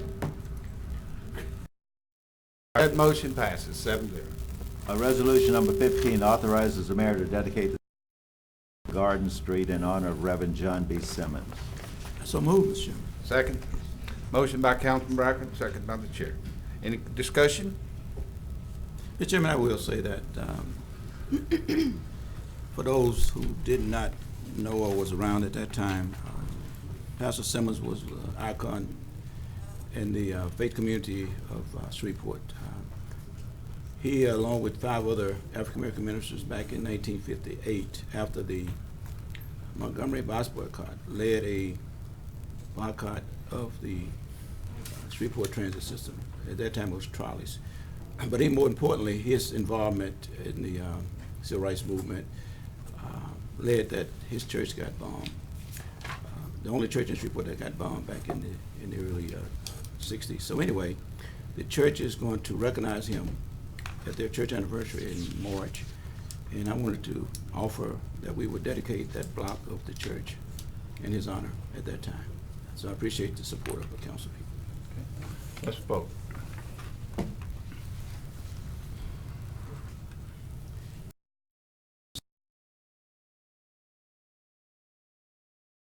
Resolution number 30, it can be taken up at this time. It's a resolution declaring a public emergency in connection with an emergency repair of a gravity sewer main near Mayfair and Crestmore, and to otherwise provide with respect to. So moved, Mr. Chairman. Second. Motion by Councilman Bradford, second by Councilman Bowman. Any discussion? It's needed, very needed. I appreciate your vote. Let's vote.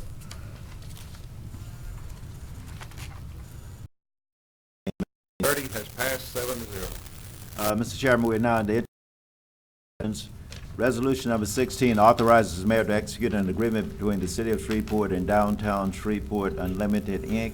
Resolution 17 authorizes the mayor to execute an agreement between the city of Shreveport and Pinpoint Events, LLC. Resolution 18 authorizes the mayor to execute an agreement between the city of Shreveport and People Acting for Change and Equality, Inc. Resolution number 19 authorizes the mayor to execute an agreement between the city of Shreveport and the Red River Revel. Resolution number 20 authorizes the mayor to execute an agreement between the city of Shreveport and Rho Omega and Friends. Resolution 21 authorizes the mayor to execute an agreement between the city of Shreveport and Get Up, Inc. Resolution number 22 authorizes the mayor to execute an agreement between the city of Shreveport and Red River Road Runners. Resolution 23 authorizes the mayor to execute an acceptance of act of donation between the city of Shreveport and Best Yet Uri LLC, hereinafter called owner, for the water and sewer main extensions and related facilities to serve Best Yet Storage, Uri Drive. Resolution number 24 authorizes the mayor to accept a monetary donation of $48,237.03 from Willis Knight Health Systems to be utilized by the Shreveport Police Department. Resolution 25 authorizes the employment of legal counsel to represent the Municipal Fire and Police Civil Service Board. Resolution 26 authorizes the mayor to execute a grant documents with the United States Department of Justice. Resolution 27 authorizes the execution of a retainer agreement with the Karna Group LLC Hammond, Seals, Atkins, and Geis LLP, Johnson & Johnson PC, and Washington and Wells Law Firm, and otherwise provides with respect thereto. Resolution 28 authorizes the mayor's signature on a consent to assignment and to otherwise provide with respect thereto. Resolution 29 states the city's endorsement of Brown Taylor Development LLC to participate in the benefits of the Louisiana Restoration Tax Abatement Program. Move for introduction. Okay. Second. That's a motion by Councilman Bradford, second by the Vice Chair. Mr. Chairman, we're now to introduction of ordinances. Mr. I have a question here, Vice Chair. Apologies, thank you. Since there's a lot of resolutions dealing with cooperative endeavors for festivals and nonprofits, and a few for-profits, and Ms. Regal wasn't here yesterday, would this be an appropriate time to give her any questions we have, if y'all have them? If not, we can just. Can I ask a question? Can I ask? Councilman Bradford, on number 20, last year I described you on the council as being very fluid. This year I've chosen the word of you being very ubiquitous. What is that group there? Are you familiar with them? Yes, sir. That's the Good Time Road Festival that is held annually by the. Okay. But, All right. Ms. Regal, if you will, just a second. It has grown from the middle of Milam Street back in the 80s to a very 3-day weekend. Oh, okay. It's a celebration of Juneteenth. Oh, Yeah. okay. Yeah. Are you familiar with Juneteenth? You referenced a while back that that resources was not what they were 5 years ago, and that adjustments was being made throughout to make in all aspects of our small contributions in helping the various groups, nonprofit. How did you explain that again? The group that you and I. Well, I mean, overall, you said that everybody will receive some adjustments. Is for everybody to receive fair and equal treatment. When you look at your fact sheets that we have submitted, you'll see that some people get more in value because their festivals are longer.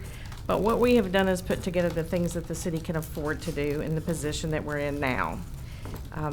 Event services, which is the division of SPAR that facilitates events and activities, went from 33 employees to 18 today. Only 15 of those are filled right now. They're responsible for everything that happens not only at Festival Plaza, but also at Independence Stadium. So you can see just from that our resources are just not what they used to be. I did prepare a sheet that I'll pass out that gives you everything that the city has to offer that doesn't, and I don't want you to think it doesn't cost us anything, because everything costs us. I put the replacement value of equipment on here because as it's used, it has to be replaced, and we have not, if you ask me, done a very good job of systematically replacing tables and chairs just because our budget doesn't allow us to. But it would show you what is available to user groups. I know that we have had, not only festivals, parades, events, who've come to us and said, I hear somebody get something. Mm-hmm. And we've said to them, this is the year that we're going to try to level the playing field. We, love all our events and festivals. We could not put those on by ourselves. That's why we partner, but they couldn't put it on without us. These tables, chairs, those kinds of things are valuable. The use of Festival Plaza at no cost to some of these user groups, parks that they do events in. People forget there's utilities that go on down there during that whole time. The city's picking that up. So we are definitely supporting our activities, events, parades in our community. But what we are trying to do with these resolutions is to make sure that we're treating everybody equally. Thank you. And it'll be better, I guess, if you would send us those electronically. Yeah, I certainly can. We can. But it just shows you the things that we have available and the quantities, because we have groups who have been traditionally using tables and chairs at a certain time of the year, and somebody may come ask us, and we just may not have them available because of the limited quantities. I've been meaning to ask you this, but I will ask you now. A lot of these I guess,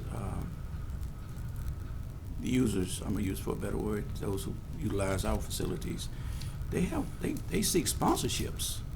Yes, sir. And they sometimes make good return. Do they put that in the application? Do you understand what they're receiving as far as, We do not know fully what any organization is receiving and any other support than that from which they get from the city. We know that. What they're getting in sponsorship dollars, we're not privy to that.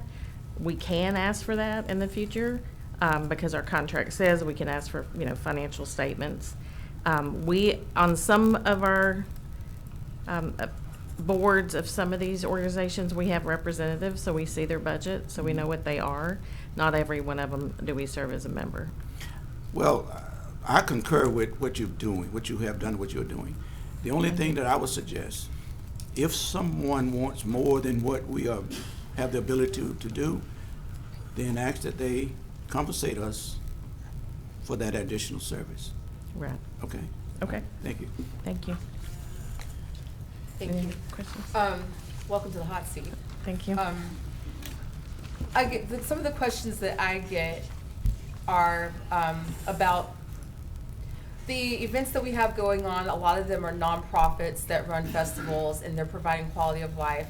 We're also starting to see more for-profits doing the same thing, and they're also getting, we're having cooperative endeavor agreements with them as well, providing some things in kind. Why are we doing that?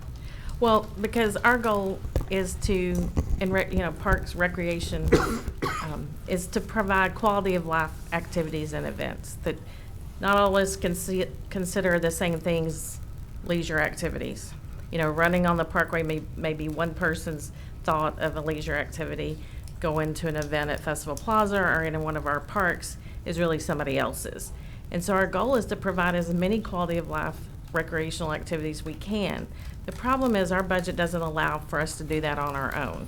We don't have the money to create something at a park, or we don't have the money to create a festival. So we have to partner. And honestly, whether they're for-profit or nonprofit, as long as we can create a good quality event. Right now, both of the organizations we're supporting who's providing quality of life events that are for-profit, such as 4th of July, Crawfest, those are all free to the public. There's no charge for them. So they're creating a really good event for our community, free of charge, and it's working out. Those two have worked out well for us.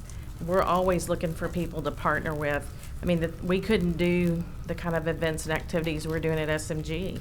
At the municipal without SMG. Right. There's no way the city of Shreveport could bring in those kind of concerts and activities. So that private-public partnership expands our capacity. Yes, ma'am. What about so I've had people say, well, you put out barricades for Sports Spectrum and not every race they do is for a nonprofit. Do we do that for anyone that's providing a race? Yes. Okay. And those are more than barricades for control of crowds. Those are actually street barricades for street closures to keep runners safe. And to keep people like me from yelling after them that no one's chasing them. Right, exactly. Proverbs, I think it's 28:1. All right. Let's see, I think I have more. But maybe I don't. Maybe you'll get lucky and I'll forget what I was going to ask you next. I think that the other thing is that some groups, like this is not every cooperative endeavor that we see here, this isn't every festival that happens. So what about those groups? What's going on there? Well, like we have Southern Hills Music in the Park. We did their legislation last year because it was up for renewal, and it's written exactly like this. They're getting these kinds of services, not anything else. Anything that either may have had a contract, the Asiana Festival, they have, their contract is through this year. It is written just like these. So as we renew them, they will all be exactly the same. So not everybody was up, but the majority of our festivals either had a contract. We don't come to council with contracts when there's no free services being given. So they may still have had a contract with the city to use a space, but we don't bring those to the council unless the city is loaning, donating, or giving services. Okay, I'm almost done, I think. You get one question and you know with more questions.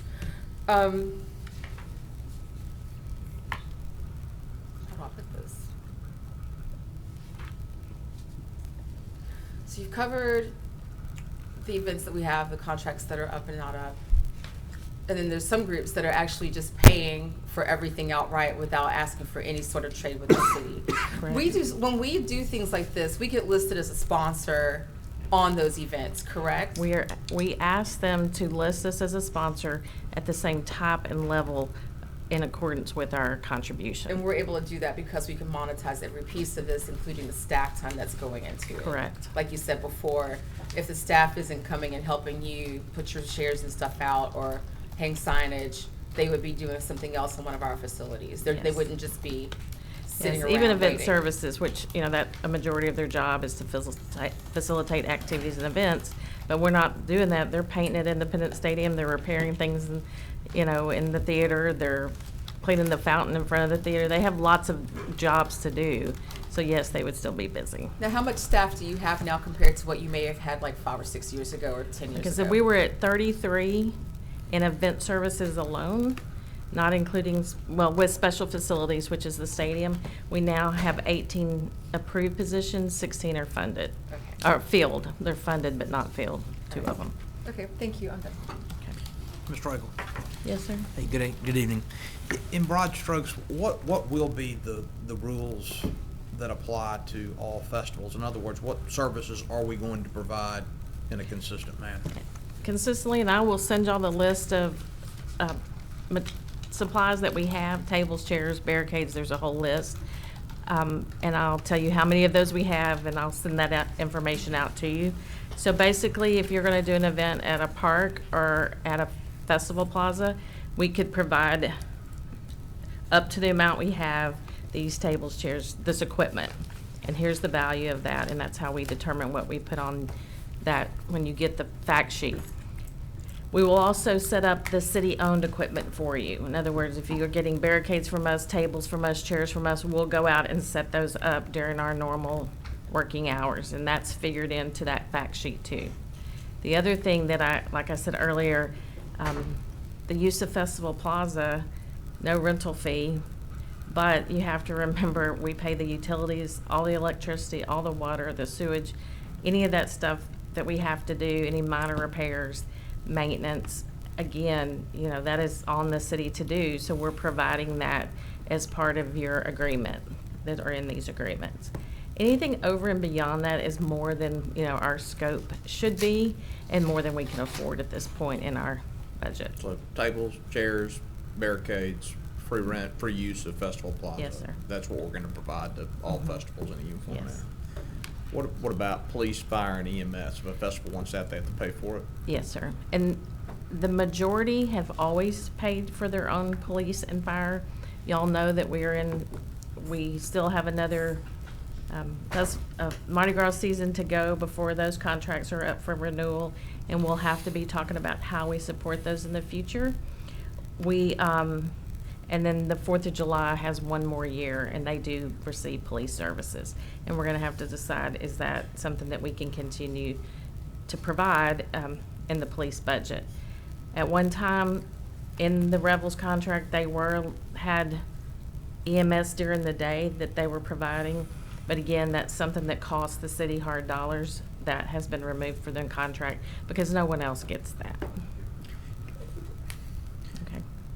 Yeah, the Rebel is, it's been going on for 45 years, and it Mhm. has been a unique and uniquely successful event for decades in the city. I agree with your attempt to conform what we are giving away to our resources. That's something that we have to do and will have to continue to do.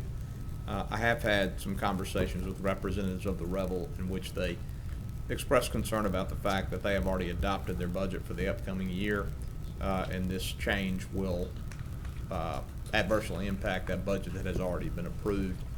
Have you been in discussions with representatives of the Rebel? Yes, I have, and I have another meeting with them on Friday. And I understand that, but I also understand where we are financially, where we are with personnel. That's And what I'm thinking about, is where we're at. yes, sir. And that's really, this is what this boiled down to. Y'all have seen our budget. I mean, we're begging all the time for not only money for y'all to do just basic necessities and needs and maintenance and those things, but we have to go out. You were talking about sponsors.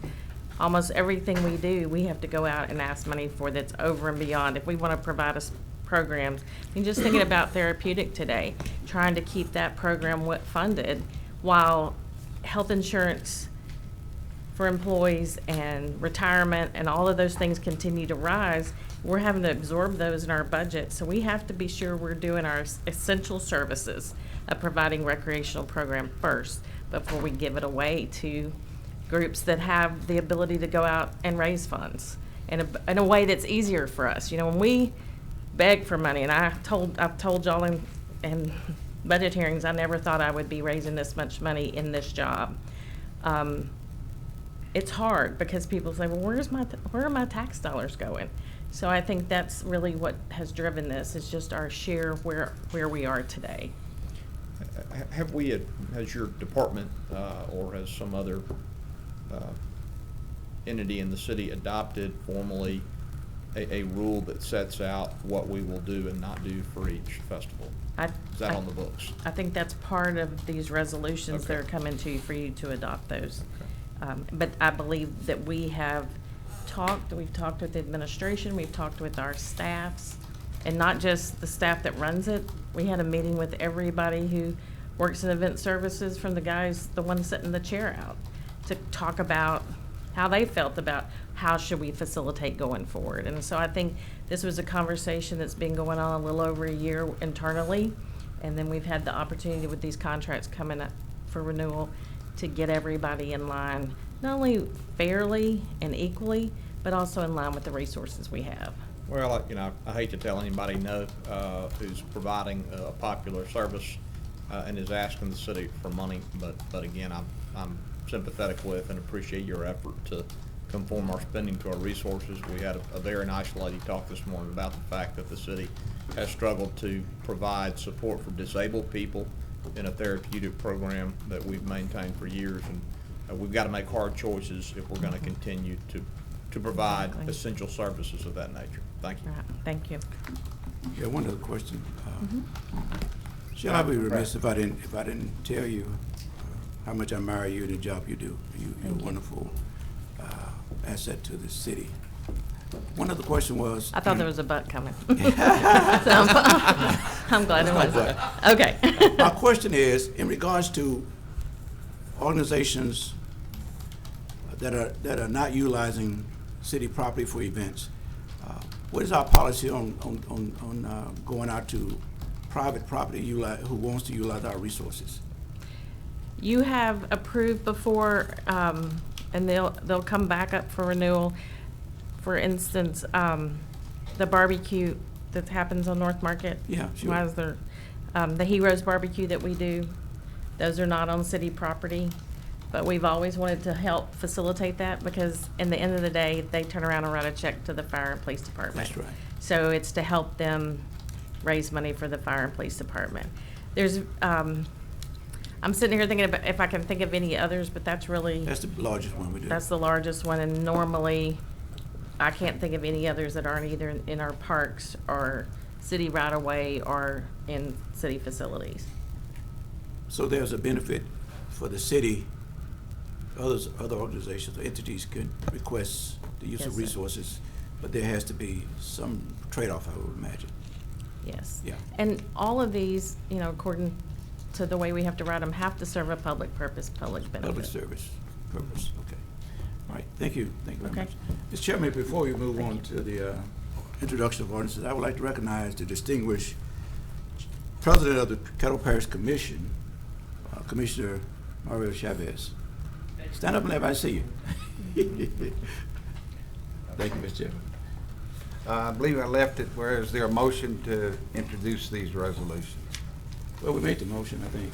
Who made it? I made the motion. All right, okay, then let's, Mr. Thompson.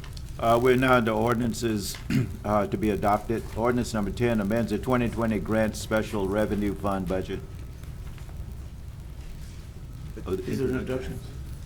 Ordinance number 11 revises Chapter 78, Article 4, Streets, Sidewalks, and Other Public Places construction excavations of the City of Shreveport Code of Ordinances relative to construction excavations and bores in the city's public right-of-way. Ordinance number 12 will add and enact section 26-25 of the Chapter 26 Finance, Article 1 in general of the City of Shreveport's Code of Ordinances relative to a chief financial officer. Ordinance 13 amends the Metropolitan Planning Commission's fee schedule for the city's Unified Development Code relative to fees for the Neighborhood Participation Plan as well as for the wireless telecommunications, and it otherwise provides with respect thereto. Ordinance number 14 amends the Code of Ordinances by adding Division 2 of Article 5 of Chapter 26 relative to the creation and establishment of a Shreveport City Prosecutors Pretrial Diversion Program Special Revenue Fund. Ordinance number 15 adopts the 2020 Diversion Program Special Revenue Fund.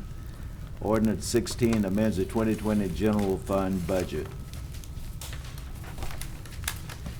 Move for introduction, Mr. Chairman. Okay. Mr. Chairman, Yes, Council Butcher. on ordinance number 11, I've had a couple of calls on that, and I was wanting to see if maybe Vice Chair Fuller would be interested in maybe having an infrastructure meeting prior to this vote and maybe discussing this a little bit. We'll see. Thank you. Okay. Ms. Grill, I'm Need sorry. a second on her. Second. Okay, I need a second. Councilman Bowman. The motion was by Mr. Bradford and second by Mr. Councilman. Bowman. I was wanting to speak, Go ahead, did you I'm go? sorry. I'm sorry. No, you I was have wanting one. to speak with regard to ordinance number 14. Did you guys go ahead and speak, because I don't want to jump in front of anyone? No, you're Okay. fine. It was brought to my attention that as you all are aware, the city prosecutor's office has a pretrial diversion program that is structured similarly as the pretrial diversion program at district, and it was brought to my attention that the funds from that, or the revenue from that diversion program goes into the general fund. And so after doing some research, I've learned that the AG's office has opined that there needs to be a separate fund. That money cannot go directly into the general fund for some various reasons noted in that opinion. I can forward that to the council if you guys would like me to, but I just wanted to let you guys know why I needed to have this on the agenda. Councilman Butcher, did you get off the board? No, I was asking that question. You're Yeah. taking care of it? Oh, and I'm sorry, if I could just No, make one go more ahead. comment. This essentially is not asking for a budget amendment in the traditional way, and the CAO can probably articulate this far better than I can, because I don't do public math or numbers. But essentially, it's taking the money that has already been derived and moving it to a separate fund so it can be handled in a legally sound and proper way. So, Okay. that's my lawyer version of it. I'm gonna leave the numbers too. Well, it sounded a little bit like what my wife tells me. All right. We need to vote, right? We're now into ordinances on. Mr. Chairman, I had one other. Oh, I'm sorry, Councilman Okay. Rabbit. See that. My question to the attorney is, in regards to ordinance 12, there have been some, I guess, public input regarding our authority as a council to make disposition, create disposition. What is your opinion about that? Yes, sir. I was answering this question just earlier, so let me pull up. Essentially, the charter is structured in such a way that it allows for the council to make amendments via, and I use that term loosely, but make amendments via ordinances to change the how things are done with regard to the operation of the city government. Specifically, sorry, just give me 1 second. Specifically, I'm referring to section 4.20, and it indicates that By ordinance, the council shall have the exclusive power to create and establish new functions of the city government and assign responsibility for administering the same. And also, upon recommendation of the mayor, this is me paraphrasing, upon recommendation of the mayor to reassign or terminate functions, offices, and duties which have been specifically assigned by the charter. However, no such ordinance shall change the duties and responsibilities assigned to elective officers and for fire and police departments. And when it says elective officers, it's referring to section 3.01, which specifically references the mayor and the members of council. So essentially, yes, it is lawful to do this. The council can, upon the mayor's recommendation, assist with the restructuring of city government by terminating functions, creating functions, reallocating functions. It just cannot do so with regard to the office of the mayor, these 7 city council members, and police and fire. Thank you, City Attorney. Yes, sir. Mr. Chairman. Y'all keeping me busy today. Yeah. Councilman Nichols. Mr. Crowell, I hear you saying that I can't vote myself out of a job up here. Is that what you're saying? That's exactly what I'm telling you, sir. I'll comment that I'm not opposed to the creation of the position of Chief Financial Officer. I certainly think that Ms. Jones is a very fine choice for that position. I do note for the council and for the public that it might be the most significant aspect of this legislation is that it changes the chain of command and has the Chief Financial Officer report directly to the mayor rather than to the Chief Administrative Officer. That is a significant change that I think we should give thought. Thank you. Give thought in which way, Councilman? Councilman Bradford, the arrangement for the past more than 4 decades, to my understanding, has been that all department heads have reported to the Chief Administrative Officer, with the exception of police and fire, which report to the mayor. In my perfect world, we would have an apolitical Chief Administrative Officer or city manager, which does not change necessarily with administrations, and which is responsible for in the first instance, the administration of the city. And so I think moving away from our present arrangement in which the Chief Administrative Officer has supervisory authority over the finance department and toward a situation in which the mayor supervises the CFO is a significant change to the structure of our government that should be considered before we take action. Yeah, I'll respond to that. That's not true that every department head reports to the mayor. As a matter of fact, the charter actually outlines specific departments that do have to report to the CAO, so that wasn't correct about that. Also, if the CAO reports to the mayor and somebody underneath the CAO is reporting to them, the mayor in any scenario always has the authority to come down and dictate anything in finance that they wanted to. So it's just a weird organizational nuance. I will say though, I mean, Councilman Nicholson, your proposal is a pretty massive proposal, and it's not been a secret that you've wanted to restructure government since last year. But that is us changing the rules when circumstance changes. So I want to be very clear on that, what that recommendation entails on taking away authority from the mayor and channeling it through anybody else, or saying apolitical. So I just want to put that on the record. Now, y'all been trying to change the mayor power for a long time, and now today, Jesus Christ, we just. Councilman Green, you have the floor. Thank you, Mr. Chair. Mr. Mayor, even without this, wouldn't you still have the authority that even if they came to the CAO, if you didn't like it, you the mayor, right? Yeah. So yeah, even if you have the CFO report to the CAO, yeah, absolutely. Oh, okay. Okay. But we talked about that yesterday, and you said the CFO is going to report to you. Absolutely. Yeah. So that would be ideal. But if you all want to put like an intermediate step in between, then I wouldn't support that. No, I'm good. Needs to report to you. Okay. Okay, I have Ms. Vice Chair Fuller on the board. Thank you, Chair. I feel like it's been said a few ways. I'm going to say it my way now. Moving Mrs. Jones from CAO to Finance Director when she has the ability and provides the institutional knowledge and the continuity is a good move. But I personally believe that giving her a lateral move is even smarter, and it makes better use or excellent use of her skill set. And I completely support that.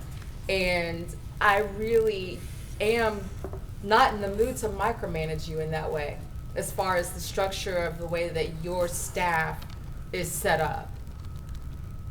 Okay, thank you. All right. Thank you, Ms. Fuller.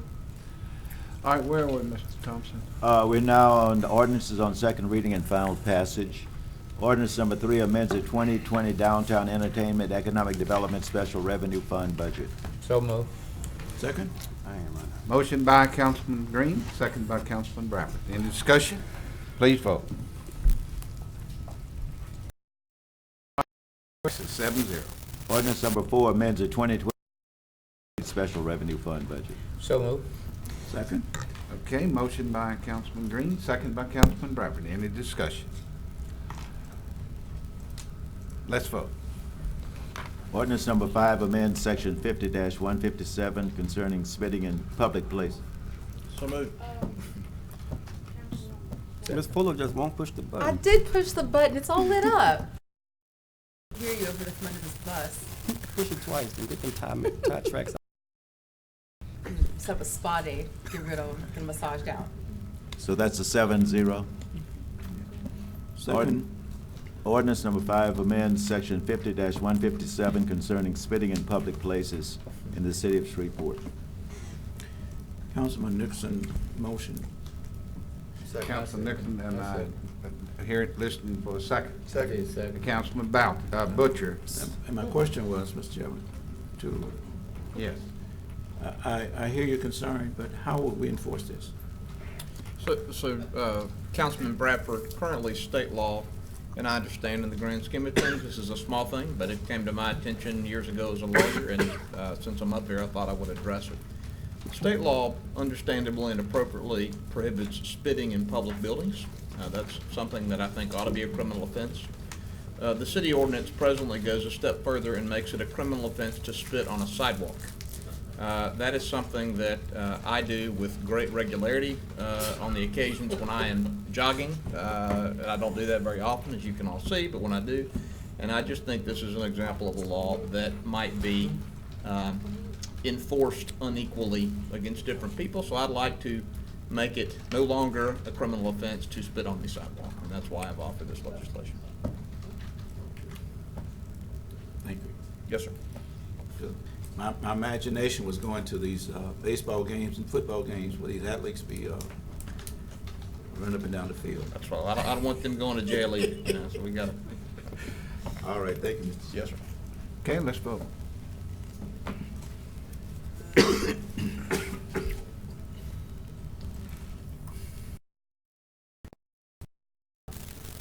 Ordinance number 6 closes and abandons and Sugar Leaf Trail in the Lynbrook subdivision, Unit 5 and 5A in Section 35, Township 17 North, Range 14 West. Councilman Green. Mr. Chair, and to my colleagues and also to our guests, I'm not against Lifeway, but my bosses, they ask me, how do you right in a wrong? Back in, as the gentleman said before he left, in 2016, this neighborhood was not afforded the representation nor the voice to stand up and say, we don't want this. And so whoever, whatever, they just did whatever they wanted to. So they are my bosses, and they asked me if I would stand with them. I have nothing against Lifeway. I wish LifeShare. I wish y'all the best. But I got to stand with my bosses. As what you said, sir, your boss sent you down. I got to stand with my bosses.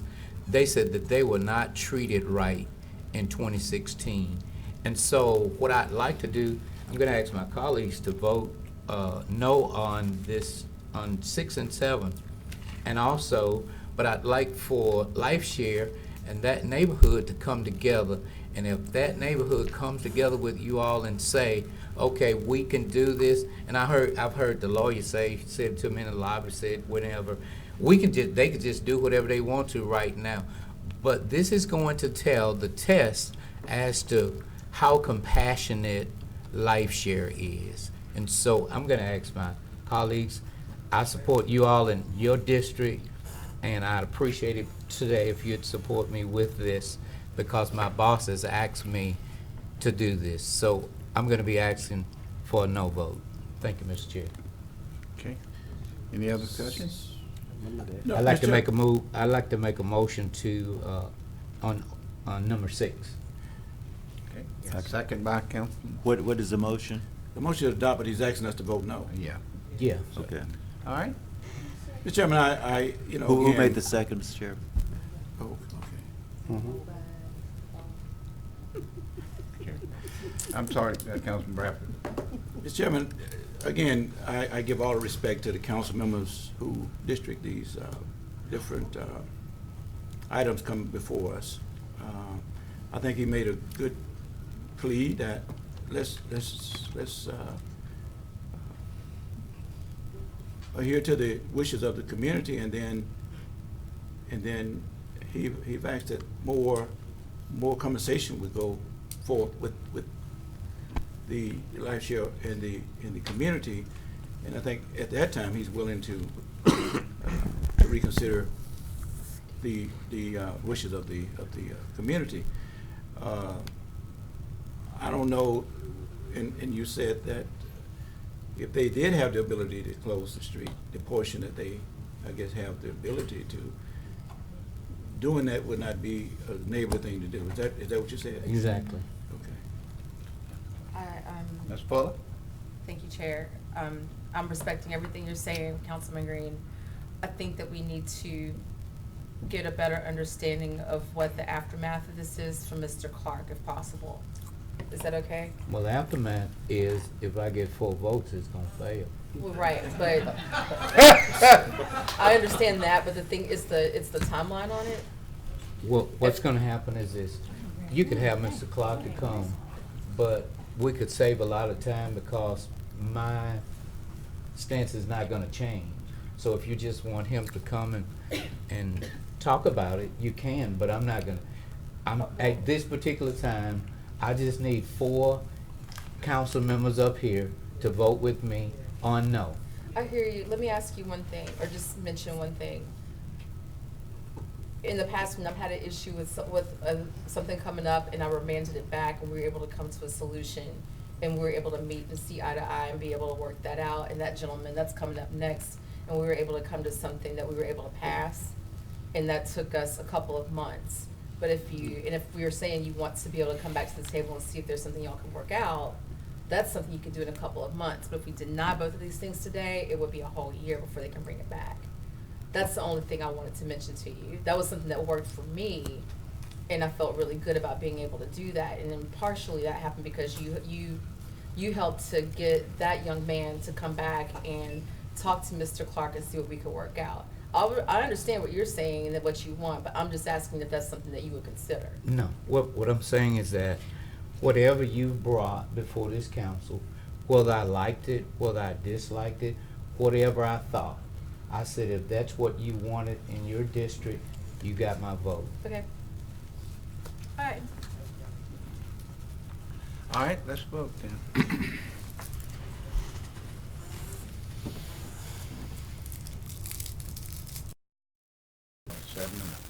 Okay, Mr.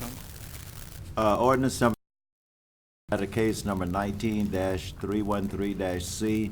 It rezones property located at the northwest corner of Linwood Avenue and Interloop Expressway, extending approximately 134 feet west of Ponderosa Trail and 145 feet north of Sugarleaf Trail from R17 Single Family Residential District and C3 General Commercial District to OR Office Research District. So move with a no vote. Second. That's a motion by Councilman Green and second by Councilman Bradford. Now we'll vote.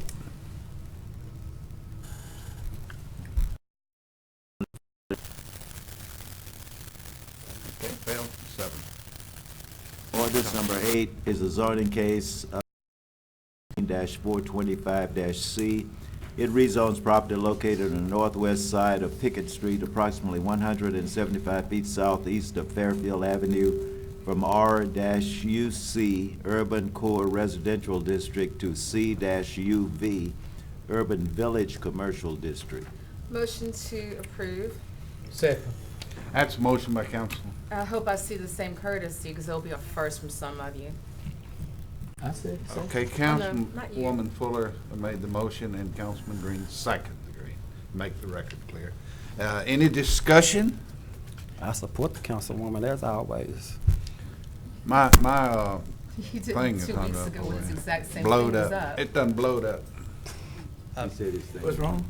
I can't vote. So often things are in my district that we have so many opinions about. Councilman Flores, he can't vote. The chair. Let me try. That's It not for kicked you. in. Yeah, yes for this. I believe we ever.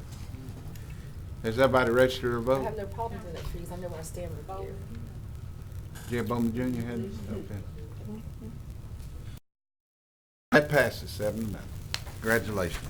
Ordinance number Councilman 9. Under C 19-467-C. It rezones property located approximately 360 feet east of Fern Loop from C1 Neighborhood Commercial District to C3 Commercial, Corridor Commercial District. I move to adopt. Second. I have a motion by Councilman Nicholson and a second by Council Butcher. And any discussion? Let's vote.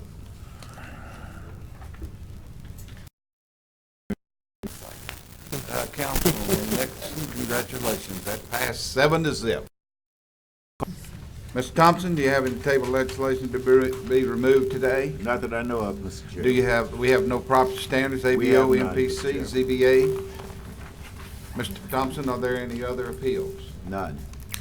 Are there any reports from officers, boards, committees? I sure hope we have some public safety and infrastructure next time. Mr. Chairman? Yes. I believe we are going to have a property standards meeting next week. I will inform everybody.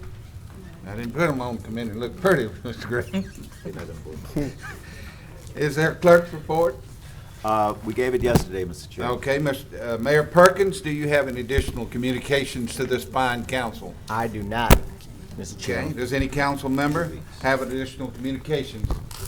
Councilman Bradford, get ready, because I know you got something for us. I have nothing, Mr. Chairman. All right. Okay, I'm going to take his place. Thank you, Mr. Chairman. I don't know if Mr. Norman's still in here or not, but last night in southeast Shreveport, we experienced a great deal of flooding in some neighborhoods and along Norris Ferry Road and Ellerby Road Estates that left some streets unpassable. It actually ended up being some clogged up drains. And Mr. Norman, I contacted him, and within about 20 to 30 minutes, he had a full crew out there, began working with the parish because some of it was outside the city, and gave those people a lot of relief out there. So I have to commend Public Works for the parish and the city for getting out there so quickly. Could I ask you a question? Would you yield to me? Yes, sir. Was the inquisitor out there making any photos, anything? I believe I saw him ride by on his bicycle. Okay, I don't know. thank you.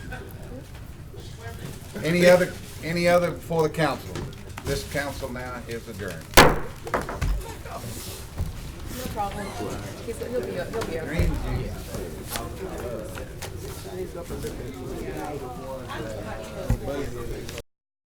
This is passed.